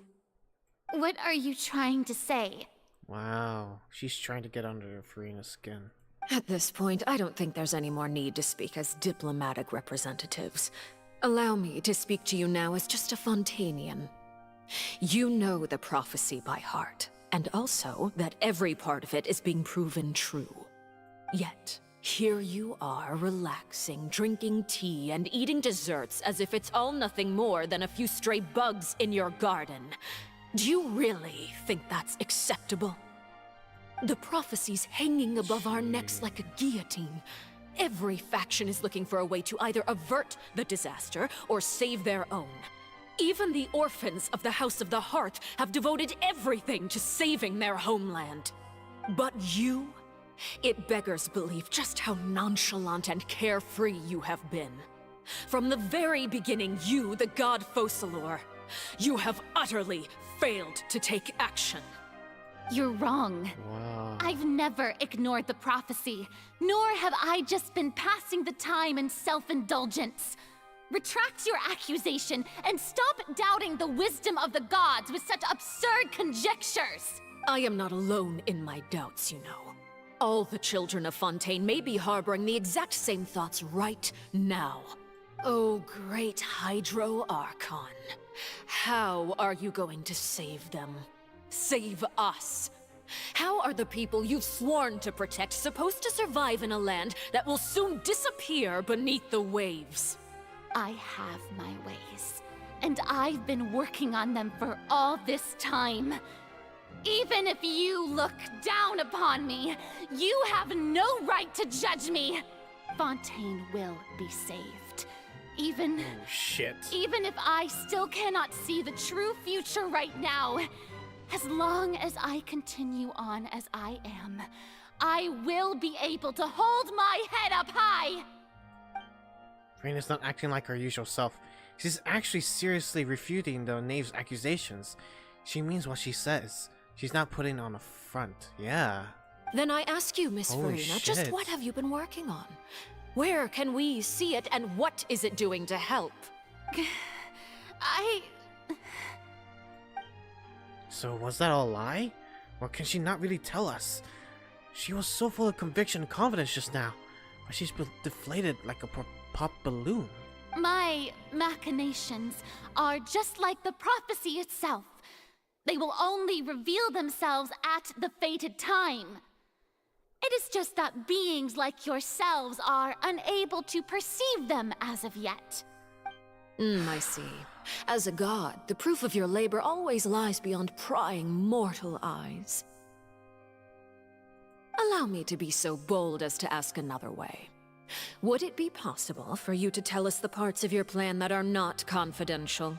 Such as your emergency response plan for the impending disaster? An emergency response plan? Oh, that look in your eyes. Have you not even prepared one of those? The emergency response plan is also strictly confidential. Then allow me to jog your memory. Miss Furina, what is the purpose of your Oratrice Mécanique d'Analyse Cardinal? And what do you plan to do with the massive amounts of indemnitium that has accumulated over the years? The Oratrice? Right. It's just like it appears to be. So you also have no idea.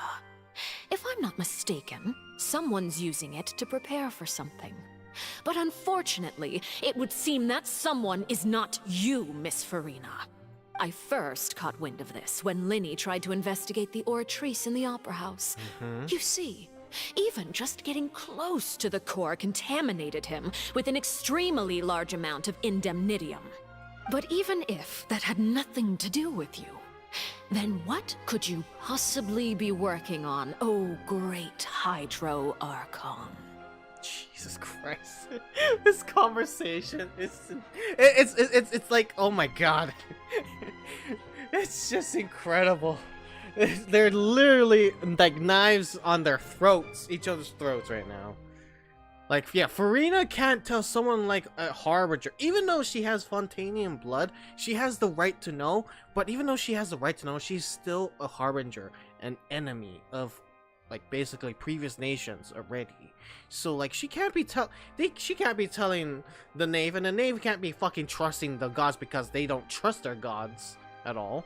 So like it's like a clash on clash. This clash is beautiful, but it's so intense. Oh, right. I almost forgot. Udex Nouvillette is not at the tea party with us today. Miss Furina, I suppose you must have ordered him away to take care of some troublesome business. Yeah, yes, that's exactly right. Please keep it a secret for me. Of course I will. Although, I must say, Miss Furina, you seem quite insecure without the Udex by your side. Oh, very well. Let's stop that conversation here. There are still a few slices of cake left, so please, help yourselves, everyone. I can breathe, finally. Jesus Christ, it was hard to breathe and all that. Whew!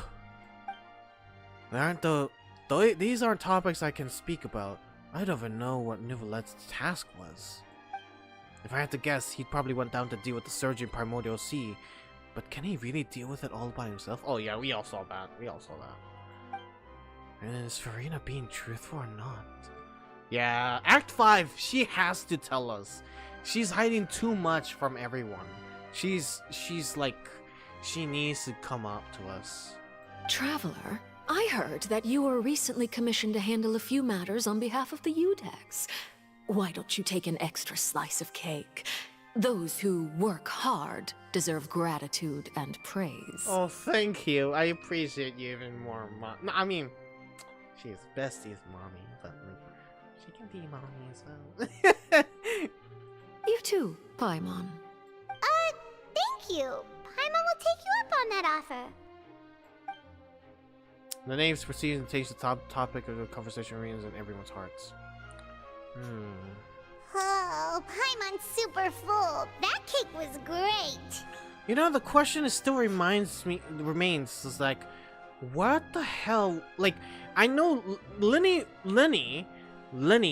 when Lenny was entering the Ortries, of course he was exposed by the whole power of the Endominium, but like, he also heard discussion, like someone talking. Who the hell would that be? I wonder if it could be the previous Archon. Because Nuvolette was up there. Farina was up there as well. So it couldn't be those two. It could be Risley, but like Risley being, I mean, it could be Risley. It could be, but in terms of like radiation, he would also be affected by the Endominium as well. So it would seem to say that it would be dangerous to enter in that area without like Nuvolette. And you know, of course Nuvolette and Farina, but like, yeah, all that access, yeah, a lot of information about, it's been signifying about that Endominium that's been stored by the Orchis for so long. Makes me wonder if they're gonna use that power to, use that Endominium to power that ship. I wonder if that was the plan. If it's on my tea table, it must be of the highest quality. Yes, and we must thank the knave for bringing these over as well. You're welcome. I'm sure the cake also felt greatly honored to be featured at Miss Farina's table. And I was merely catering to Miss Farina's tastes, seeking a chance to chat over tea. It is getting late. Why don't we call it a day? There are still a few matters that I need to take care of, so I must take my leave now. Very well. We'll end it here. Please come back in the Mind next seeing me patch where off, I can take a traveler. breather. We could use the opportunity to discuss Child before I must be on my way. Of course. Paimon's coming too! Of course. Since you put your theory out, I'll explain my theory in a few. Yeah. And if it's her, yeah. Wait, maybe it's the previous Archon's soul, yeah. If it's her soul, she gave the verdict to Child on purpose. Oh, I see. Maybe that makes sense as to why it chose a different verdict. Oh. Interesting. Interesting. Interesting. Very, very interesting. And also, I just realized we're playing as the Venture now. There's Ether. Oh man, 4.5 or 4.2 is gonna be crazy. Act 5 and 6. Which I would say is the ending of the Fontaine arc, I'm guessing. Would most likely be. Go see if they'll extend it. I'm glad that you were willing to come with me. Of course, Child was just an excuse. I have no interest in your dealings with him. That's what Paimon thought! Then what do you want to say? You lent your aid to the children of the House of the Hearth. As their father, I would like to express my gratitude. I didn't think that's what you want to talk about. Do I look like an irresponsible father to you? The House of the Hearth is very important to me. You should know that I care deeply about my children. That's good. Was there nothing else you wanted to say? That was all. Formal topics should be discussed in formal settings, and informal topics in informal settings. Okay. I know you just returned from the fortress of Meripede. Relax. I have no intention of trying to get anything out of you. Linny, Lynette, and Fremine are still there, and I trust their judgment and abilities.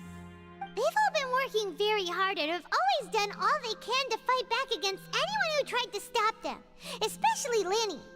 You mean Wriothesley. He's a tricky one to deal with. It's unfortunate that Linny's so eager to prove himself that he can't learn to rely on others, including me. By the way, that explains a lot then. You can just consider this a bit of idle gossip, but what's your impression of Furina? You are outside of our disputes, and the freest person in all of Fontaine, able to move around most easily. Allow me to share my perspective with you. And that's everything that happened during the trial. Master Child was declared guilty and immediately transported to the Fortress of Meripede. Didn't he say he was coming here on vacation? Does he not feel an ounce of shame for all the trouble he has caused? Forget it. He did give us an opportunity. I will be meeting someone shortly. Do you require help with any preparations? No need. I will take care of it myself. I need to meet with Furina, the Hydro Archon. She is at the heart of Fontaine. But what's fascinating about her is that she often seems more like a celebrity than a working Archon. Oh, come over here, you little critter, you. Oh, she was doing she was doing the, like, oh my god, she was the one. Wow, her suit is like, wow. Damn, that could be her boss design. Damn, she did the dirty work herself. Impressive. But yeah, what's wrong with her eyes? Her eyes and her arms, those aren't gloves, by the way. The result of her eyes and her arms is the result of her using a delusion. A delusion can drastically affect the individual's health. Drastically. Like how we saw Inuzumians who were actually being persecuted by the Archon were enticed to using the delusions, and they died of old age. They rapidly aged, and most of them died, which was a very sad part of the story of that. So yeah, that her arms and her eyes are the effect of her delusion. It's not aesthetics. You dare to run from me? Stop right this instant! My goal is just to discover the location of the Gnosis. But I didn't expect the chance to approach Furina to be handed to me on a silver platter. This is so easy, it's actually making me a bit suspicious. Anything left unguarded is usually just bait. But no one will blame someone for taking the bait. After all, from the moment it was attached to the hook, the bait is meant to be sacrificed. What the heck? It's just as I guessed in the second before I struck. The Hydronosis is not currently held by the Archon. Wait. Oh, so she did try to attempt it before. Oh, that's why she was curious. That's why she was all hell-bent on the fortress holding the Gnosis. Oh, that explains so much about her decision. In fact, this Archon doesn't seem like a god at all. And I sense that she's under some kind of curse. Who are you? And what are you trying to do? Please don't kill me! I'm begging you, please! The fear in her pupils is genuine, so perhaps she's not bait after all. Either way, targeting her has lost all meaning. Yeah, that's why Furina was scared. Because she knew about her. Oh my god. That's why she can't talk about it at all. That's what she was hiding. That's what she was hiding on, like, behind, like, from Nouvellette. Nouvellette was asking at the beginning of, like, Act 3 of what's going on and why she has some beef with, like, her. And all of a sudden, it's like, she's just feared of... She's scared shit. Oh my god. I left the scene with ease. Nobody came looking for me, and nobody could serve as a witness to my near assassination of Focalor. I suspect even Farina dares not mention this incident to anyone. Yeah, holy shit. Oh my god, my poor baby. My poor baby has gone through enough, man. Father, what the fuck? Not long after, my informants confirmed what I had guessed. After returning to her quarters, Farina quietly cried alone. She was so scared that she could not sleep that night, nor could she even bring herself to eat her cake. Oh my god. There's no doubt that there's something wrong with her. I began to entertain the possibility that she is not the true Hydro Archon. Perhaps Iudex Neuvillette is actually the genuine article. I have to find the Gnosis. If the Neuvillette hypothesis is correct, he is probably in possession of it. Alternatively, it might have been hidden in a place that's hard for ordinary people to access. Hence the forbidden room in the Fortress of Mirapede. Yes, Father. My dear children, please speak. News from the Fortress of Mirapede. Master Child has gone missing. On top of that, the contacts and guards we bribed at the fortress have all gone quiet as well. Probably the handiwork of that Writhsley. I'm afraid so. This is a good opportunity. The value of a Harbinger is much higher than most would imagine. We now have an excuse to exert diplomatic pressure on the Fontaine authorities. Pressure. Set up a meeting for me. I would like to meet the Hydro Archon and Iudex Neuvillette. Oh, and I have an additional mission for you three. Yes, Father. Tartaglia's disappearance was not a part of my plan, but I can use it to make a breakthrough. With this as my excuse, I can ask for an official audience and continue my investigation of Farina and Iudex Neuvillette. The initiative belongs to the House of the Hearth. My wish to investigate the Fortress of Mirapede will be a front. Lenny and his group will be responsible for the actual intelligence gathering. God. Wow, her wits is phenomenal. Holy shit. Her plan was precise. You should know the rest. Lenny's group is quite close to you, so they wouldn't have hidden anything from you. You attacked the Hydro Archon? Not out here. Come on.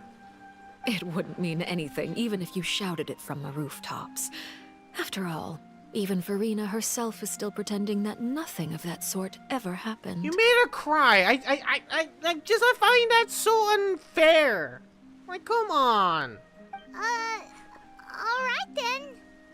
I've now had 2 chances to enjoy tea with Farina. I have to say, the leadership of Fontaine is even more inscrutable than I had imagined. I once surmised that Iudex Neuvillette must be the Hydro Archon, but now, that doesn't seem right to me either. Okay, wait. So, problem is, how did you come to that conclusion? I am a servant of Her Majesty the Tsaritsa. Over my years of service, I've learned how a real Archon conducts and carries themselves. Whether Iudex Neuvillette or Farina, neither fits the bill. It's hard to imagine either of them as the Archon. Huh. Farina is not the best Archon, but I will not stand for this.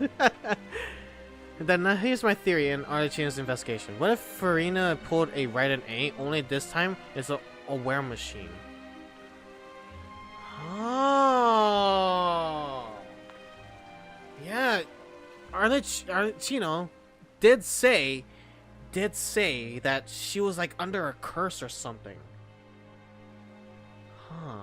Which we all already seen so many of times where she broke conscious. She sometimes broke conscious in times of like personality. She's shifting in and out of all her personalities.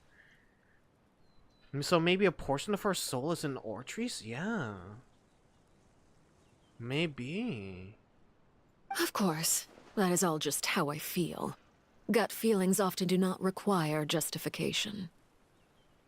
It is, however, quite amusing to me that after all my years working in intelligence gathering, I've come to realize I am at a complete loss regarding the identity of the god of the land of my birth. It's kind of fucked up, honestly. If you don't, like, all you thought was the Archon was literally the one that's been walking beside you, but no! It kind of is fucked up. Don't you think Fontaine is quite intriguing? A catastrophe looms, yet many secrets have yet to rise to the surface. It looks like Fontainians will have no choice but to save themselves. Ultimately, though, one must survive in order to do anything else. Should the need arise, I would be happy to cooperate with you. Wow. You don't need to commit to anything right now, of course. I have a feeling that the situation will continue to evolve, and as your name is often connected with noble deeds, I'm sure we will work together someday. And Neuvillette? He certainly returned quickly. You must want to catch up with each other, so I'll leave you to him. Yeah, this is the leeway to make her playable. Yeah, that makes sense. They're like, oh my god, I'm glad. That makes Bestie. That makes sense. That makes me and Bestie and so many people. Her having to be our mommies. Neuvillette, is it over? For now, yes. But this issue will prove quite thorny in the long term. I'm concerned that sooner or later the prophesized events will occur. Thank you for protecting Farina. May we ask what happened down there? To put it simply, I used my power to force back the primordial sea and reseal the sluice gate. So what happened on our side? Yeah, Farina cried and was literally shitting herself. So as expected, the knave has turned up the pressure on Farina. She's trying to feel her out, though I'm still unsure as to her motives. Can I ask you some questions? Permission granted. You have enough power to force back the primordial sea. Does this mean you have some deeper connection with the Hydro Archon? Whoa. It can't be that you're the real Hydro Archon, right? But that's just a speculation on our part, though. The truth is that that we all know the truth. He's not, because that would break one of his rules of the Archon. He needs to have glowing hair.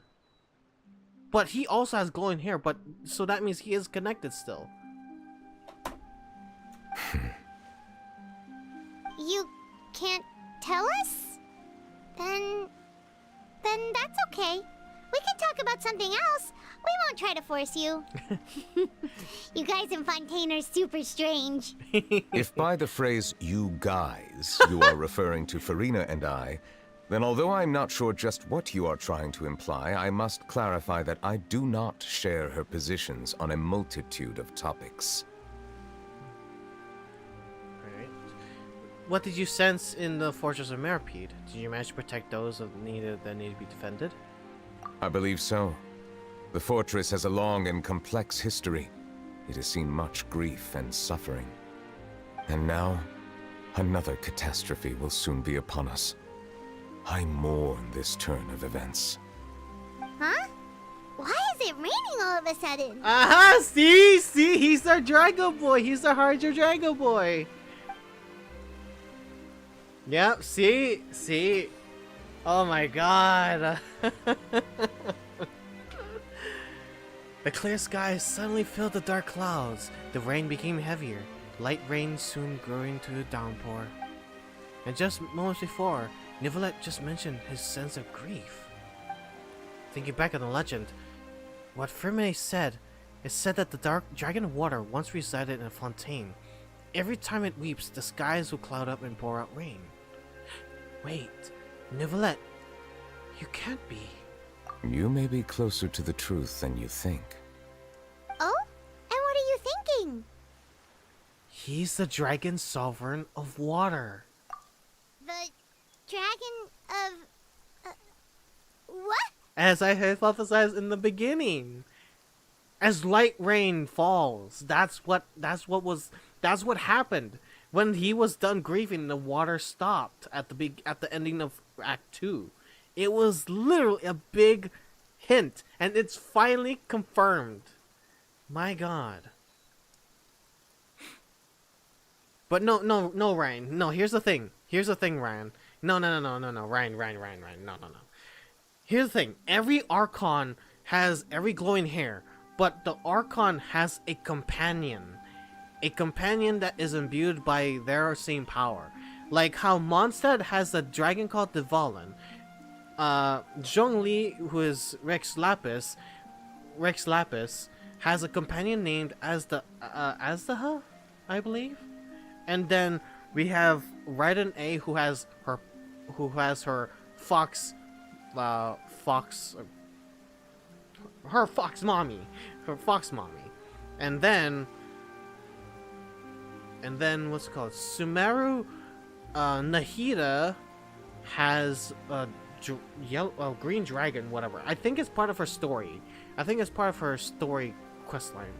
And then for Farina, the Eodex Neuvillette is the dragon of Hydro. The Hydro Dragon. So that's basically what's going on. That's a revelation of it. Huh? Please do not be so surprised.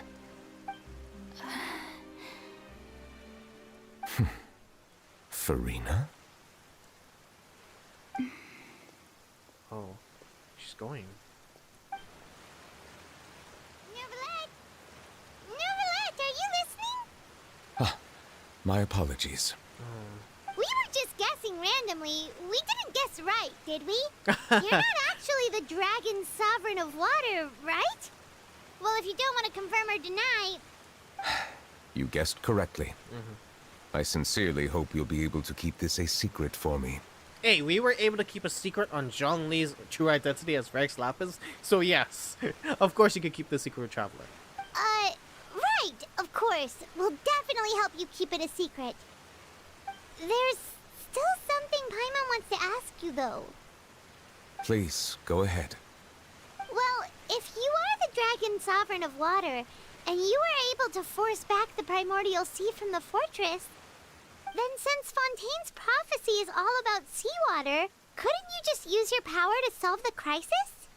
That is on my mind too. Like, he's able to control the water. Does it take out of his energy or like his life force or something? None of the currently living dragon sovereigns in the world, myself included, possess our full dragonhood. Makes sense. I think even Dvalin not even. They say that when the first usurper arrived on Tivat, they seized a part of the dragon's power. Today, that stolen power is the basis of the Archon's authorities. The Gnosis and their power. There are 7 elemental archons and 7 matching dragon sovereigns. The dragon sovereign of water who lived through that era perished a long time ago. As their successor, I know far less of that part of our ancient history. Oh, so he also inherited. Oh, I see. In any case, I believe I will not be able to do much unless the Archon disappears and returns their elemental authority to me. Given the status quo, however, I would recommend finding another way to deal with the prophecy. What? Oh, so even you can't solve it. Unless you have the Gnosis itself. But I still have some urgent matters to attend to at my office. If you have any more questions regarding ancient history, you are welcome to discuss them with me at a later time. Please go right ahead. There's a place that Paimon wants to go too. Traveler, why don't we pay another visit to the Fortress of Meripede? Paimon is a little worried. Alright, see you later, Neuvillette. We'll see you another time. Take care.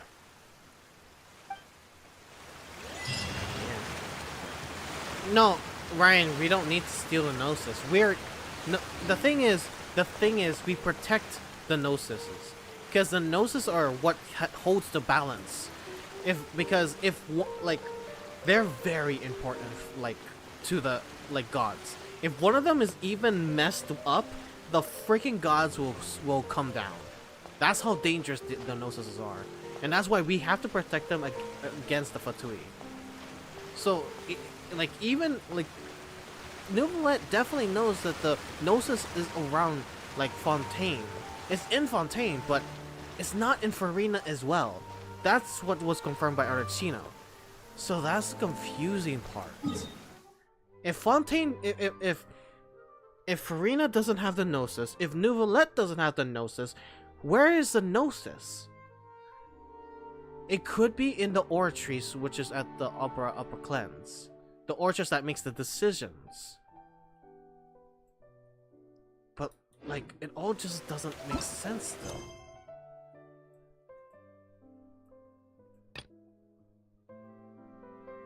Right.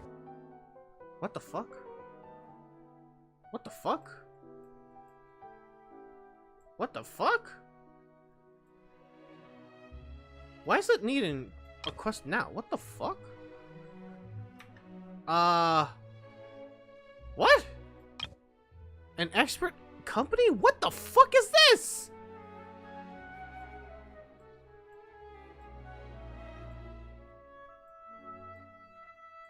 What the shit? When the hell did I start this?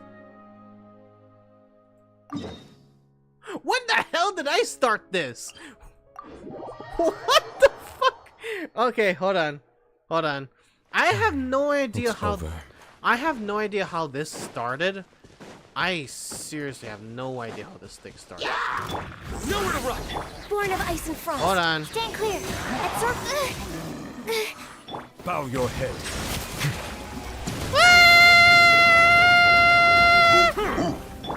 Surrender! Access denied. Wait, so this is the event? Wait, I'm confusing. What? Why are you filming here? It's a long story. Brief, grief, blah blah blah blah blah blah. So wait, I don't get what this is.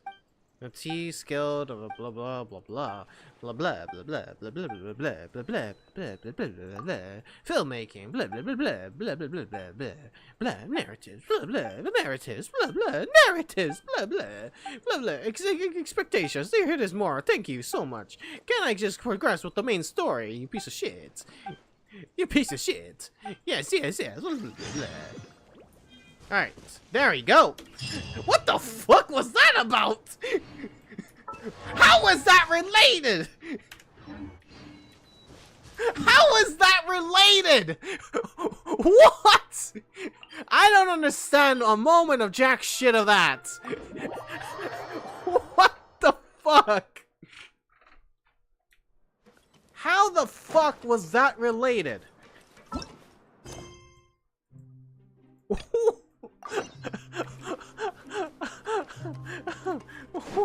What the fuck? I have no clue.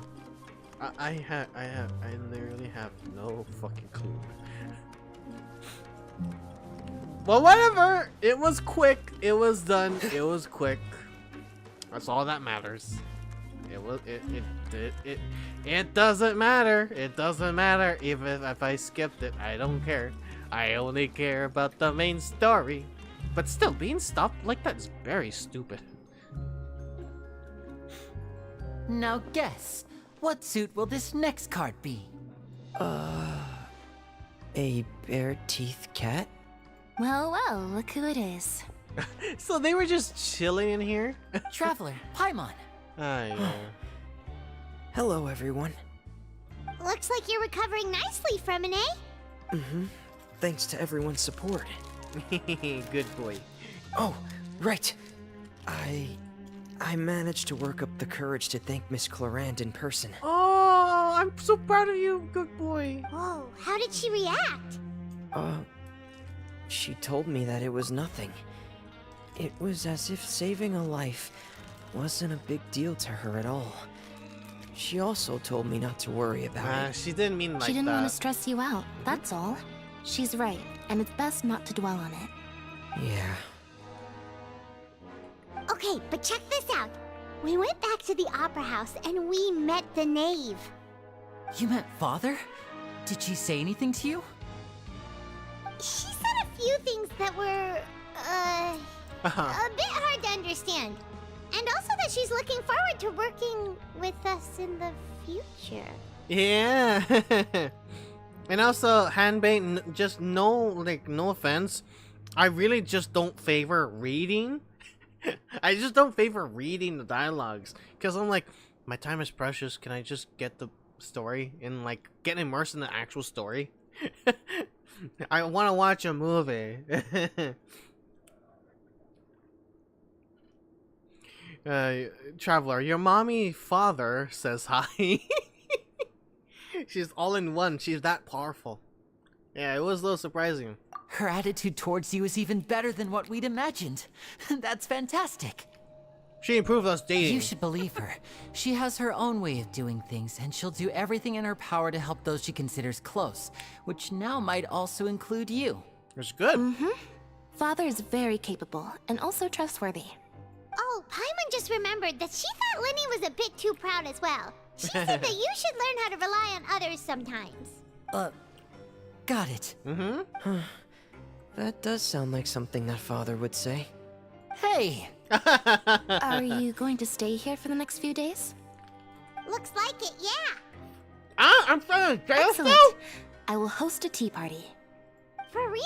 Then Paimon wants another serving of cake. The fuck? Another implies that you were already served some delicious cake while you were up there. How lovely. Well, next time, you're going to have tea and snacks with us.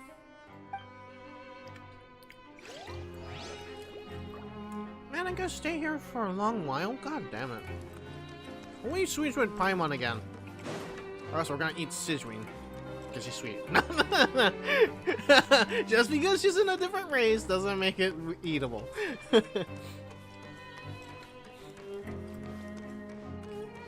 Yeah, I don't, Linny. Your father will help. She's just saying, but yeah, this is all a lie. I would have to say I do trust Argentina because she is Fontaine after all. She is Fontaine, even though she's working on a Harbinger. She's also representing the people of Fontaine as well. So it's basically she's dealing with the devil at the moment, and she can't back out now at the current moment, but she can still help. In sort of sense.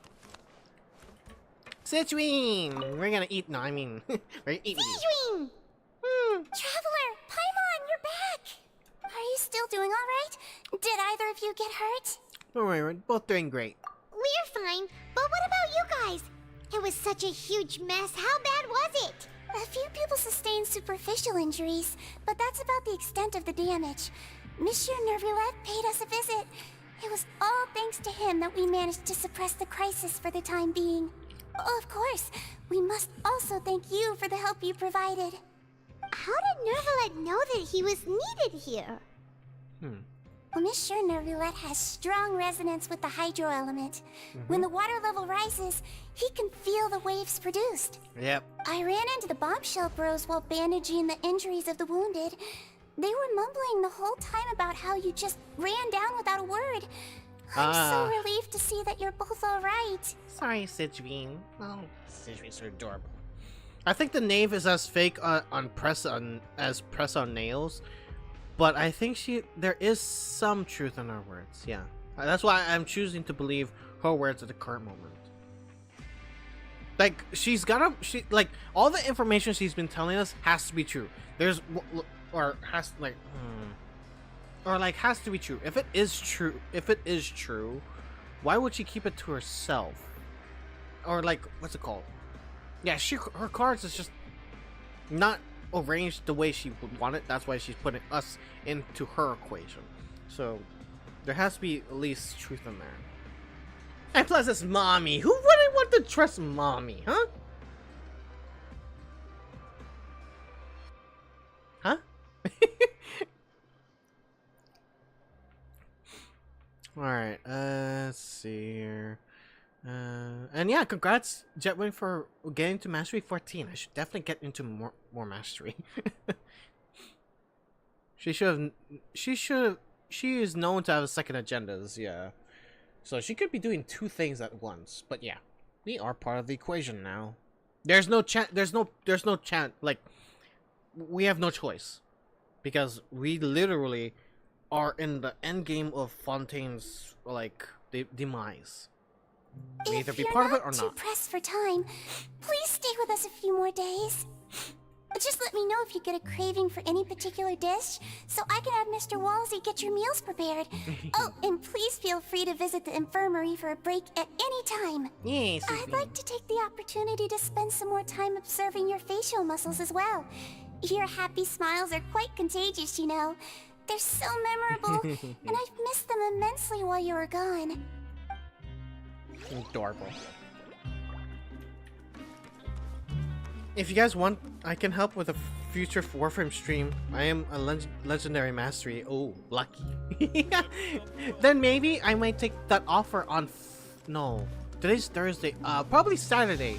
Probably Saturday. The stream before Alan Wake, which I should set up soon. I should set that up soon. Hey, it's the Bombshell Bros.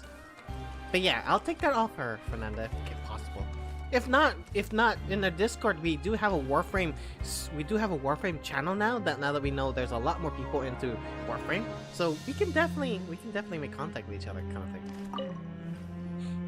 I'm down for that. Yeah. You guys are back? Yeah, Christos. You guys didn't get caught and thrown back down here, right? Huh? No, not at all. Ah, and here I thought you'd managed to escape from jail during all the commotion. I'd held you up as legendary jailbreakers, but now you're telling me you just never left? We're sorry, but we just had some business to take care of. Yeah. All right. There's no need to get caught up in the details. We're just relieved to see you. He was super worried about you, you know. Hey, it wasn't just me. Weren't you super worried as well? Something like that, yeah. I was also transferred to work in the kitchen a few days ago. I can still hear Quisto mumbling to the carrots. Are those two all right? Do you think they made it out alive? Whenever he'd say that, I'd tell him I'm sure they're fine. Wherever they are, they're kicking back with drinks in hand, enjoying the lovely scenery. Hey, there's nothing wrong with worrying about your prison pals. Is there? I mean, considering how they always love listening to all my gossip. I really like these two voice actors. They're amazing. They pulled it off. They sure are a lot warmer and friendlier than when Paimon first met them. Your meals will bring all the prisoners to the cafeteria. Oh, well, if you say so.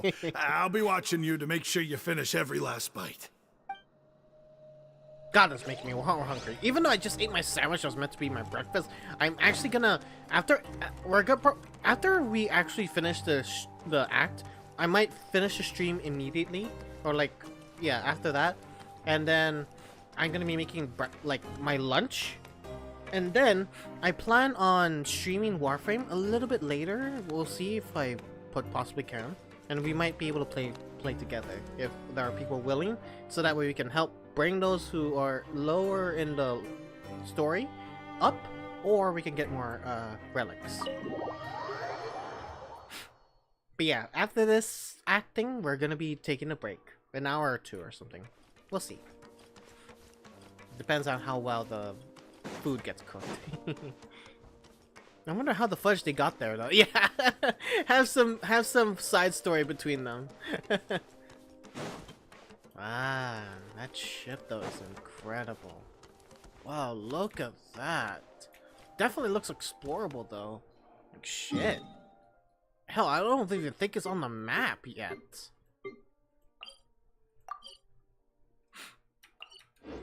I think it is, but yeah. Jurier, Miss Sijween told me you still haven't eaten.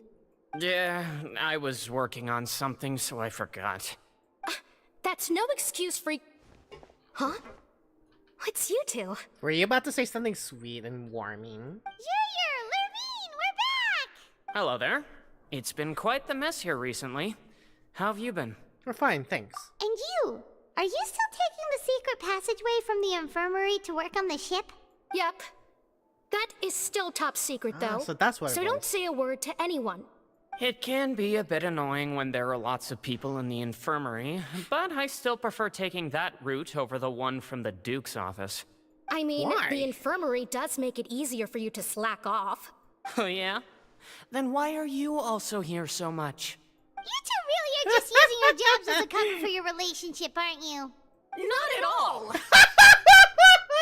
Yes, they're meant for each other, definitely. They're meant for each other. Yep. Yep. Oh, beautiful. Beautiful, beautiful, beautiful. Alright, talks to Risley finally. Yeah, we're literally finishing up here. Risley!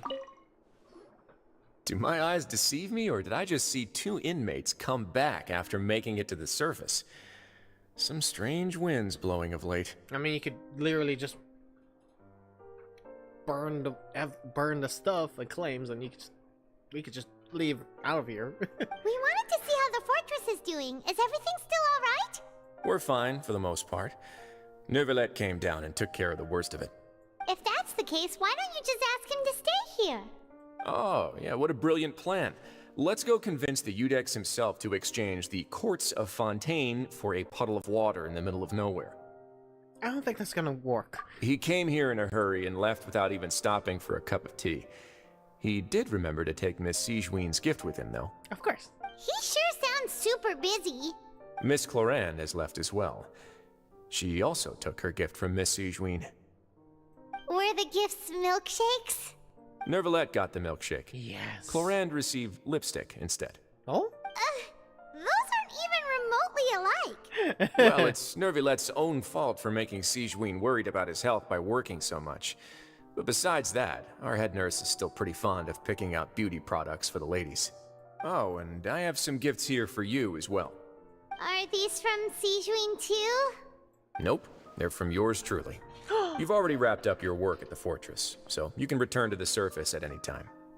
You haven't yet served your full prison term, however, so you may continue to use your cell until your term is up. Okay. For real? Then we could stay here for a really long time? Is food still covered?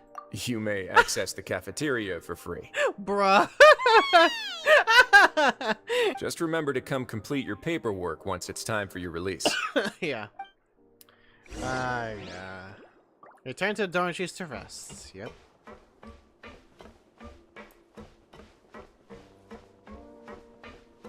Yeah, you have Switch Online, but you should be able to have access to Warframe Online. I think without it, you should be good still. Not the expansion though. What? You don't need the expansion. What? I'm confused. What?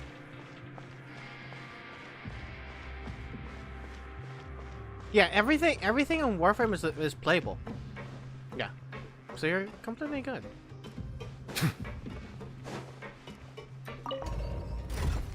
Yeah, the way it works is there's a lot of purchasable stuff with in-game with like real life money. You can get freaking prime exclusive stuff as well, which is like stronger frames. But like you're pretty much all set and good. So you're good to join us, Drew, whenever. It's a really fun time-wasting game, and it's a nice game to distract yourself from any other worries. Which is why I use the time to like farm and whatnot, but sometimes it does get overwhelming because it gets harder. But yeah, in terms of like being able to do stuff, yeah, it takes a lot of stuff from like it takes a lot of time out of you. So it's nice. It's a nice game to play once in a while. We're back in our cell again. We're no longer prisoners though, so it really doesn't feel the same. Yeah, it feels like a huge weight off our shoulders. Sure feels that way. But the truth is, we never did anything bad to begin with, so I'm not sure why we put so much pressure on ourselves. Paimon, is there something you'd like to say? Huh? How did you know? Because you usually just immediately fall asleep. Hey, that's not true! Alright. Okay, Paimon just wanted to say that we really are an amazing duo after all.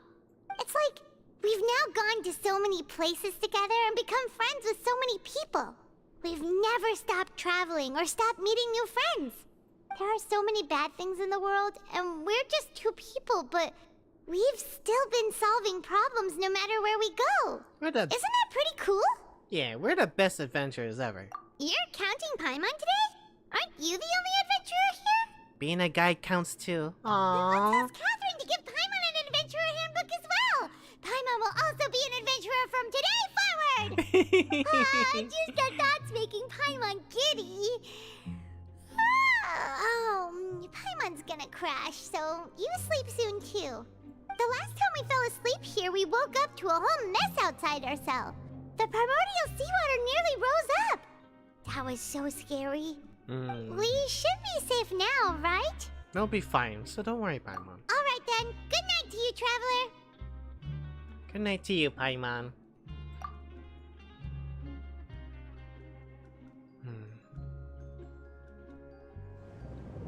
Oh! Child's vision! The final memory! The last dream!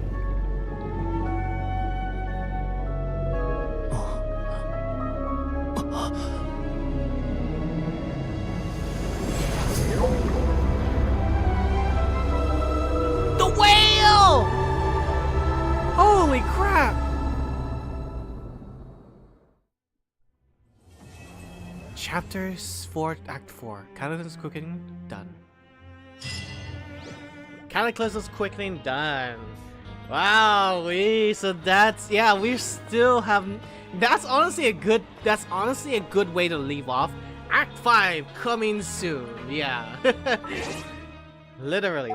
So I'm guessing Act 5 and Act 6. Act 5 is gonna be finding child and figuring out what the hell's going on, and then Act 6 is gonna be the resolution of all that. Or maybe Farina will be related to Act 5. I don't know, we still have Farina that needs to be part of it too, so yeah. Wowee.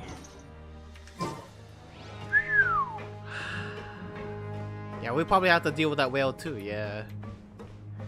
Oh, and Katha said thank you so much for the super chat report! I thought occurs. You've earned some praise. Could the whale be involved with the prophecy? Maybe. Because, yeah, here's the thing. Well, some of you guys, or one of you guys said that... I see the value in my own work, but I also... One of you guys mentioned that maybe the Orchis chose or made, like, him guilty, made Child guilty on purpose. And that makes me wonder, since he's being allured to the primordial waters, he must have some connection. He as you said, he dived into the abyss and he was able to survive because of his master. So he was chosen. He was the destined one to help Fontaine. To try read the lore on the new lands of the battle pass, there is a bit of the whale lore. New lands on the battle pass? Okay, let's read that one then. In all the endeavors of the people of Fontaine. Well, not that. Let's see. I believe I will. Oh yes, here we go. Oh hell yeah, let's go. Got all of it. Take all pride of it. in fulfilling my duties. All right, battle pass, level 30. New Lancia, over here. Wait, is it this one? Ah, it says here. Ballad. This is the last thing we're gonna read, by the way.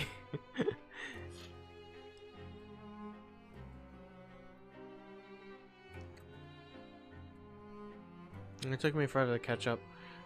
No, Drew. I was honestly mad just literally dealing with Splatoon. It's literally just Splatoon that just pisses me off. So it's not you.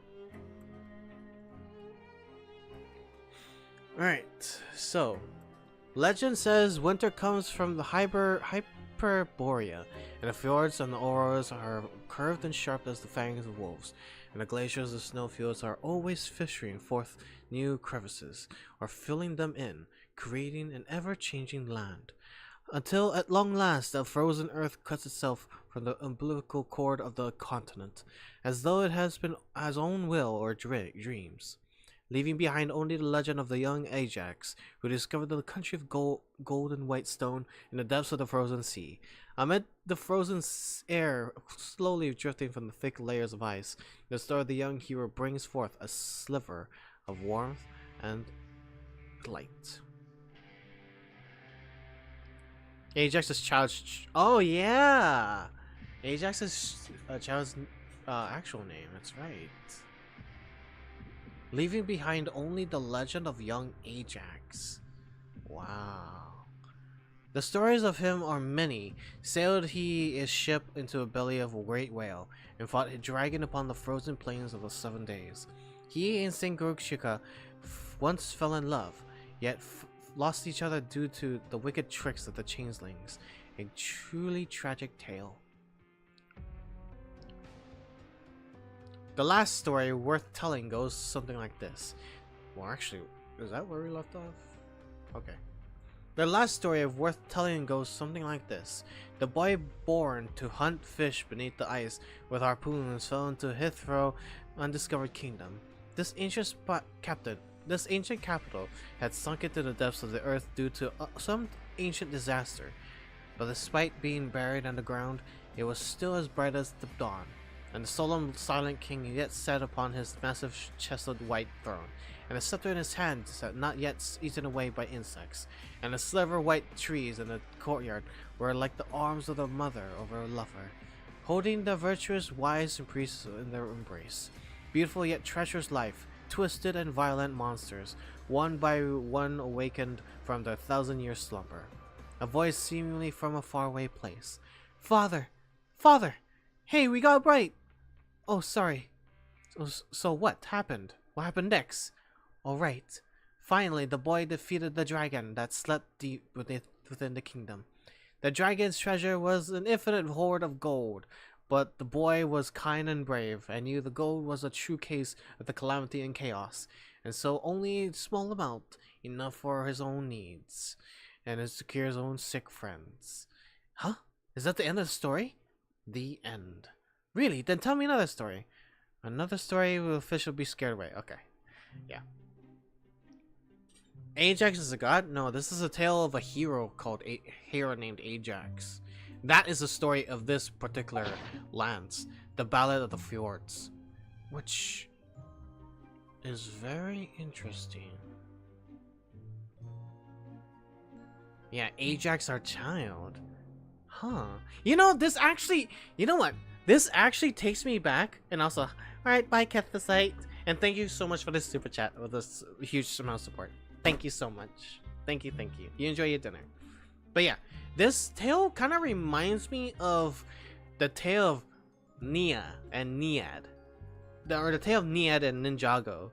And then Nia being the main cast of like the ninjas. It really like has some nice relation, or like it's almost the same. It's amazing. Wow.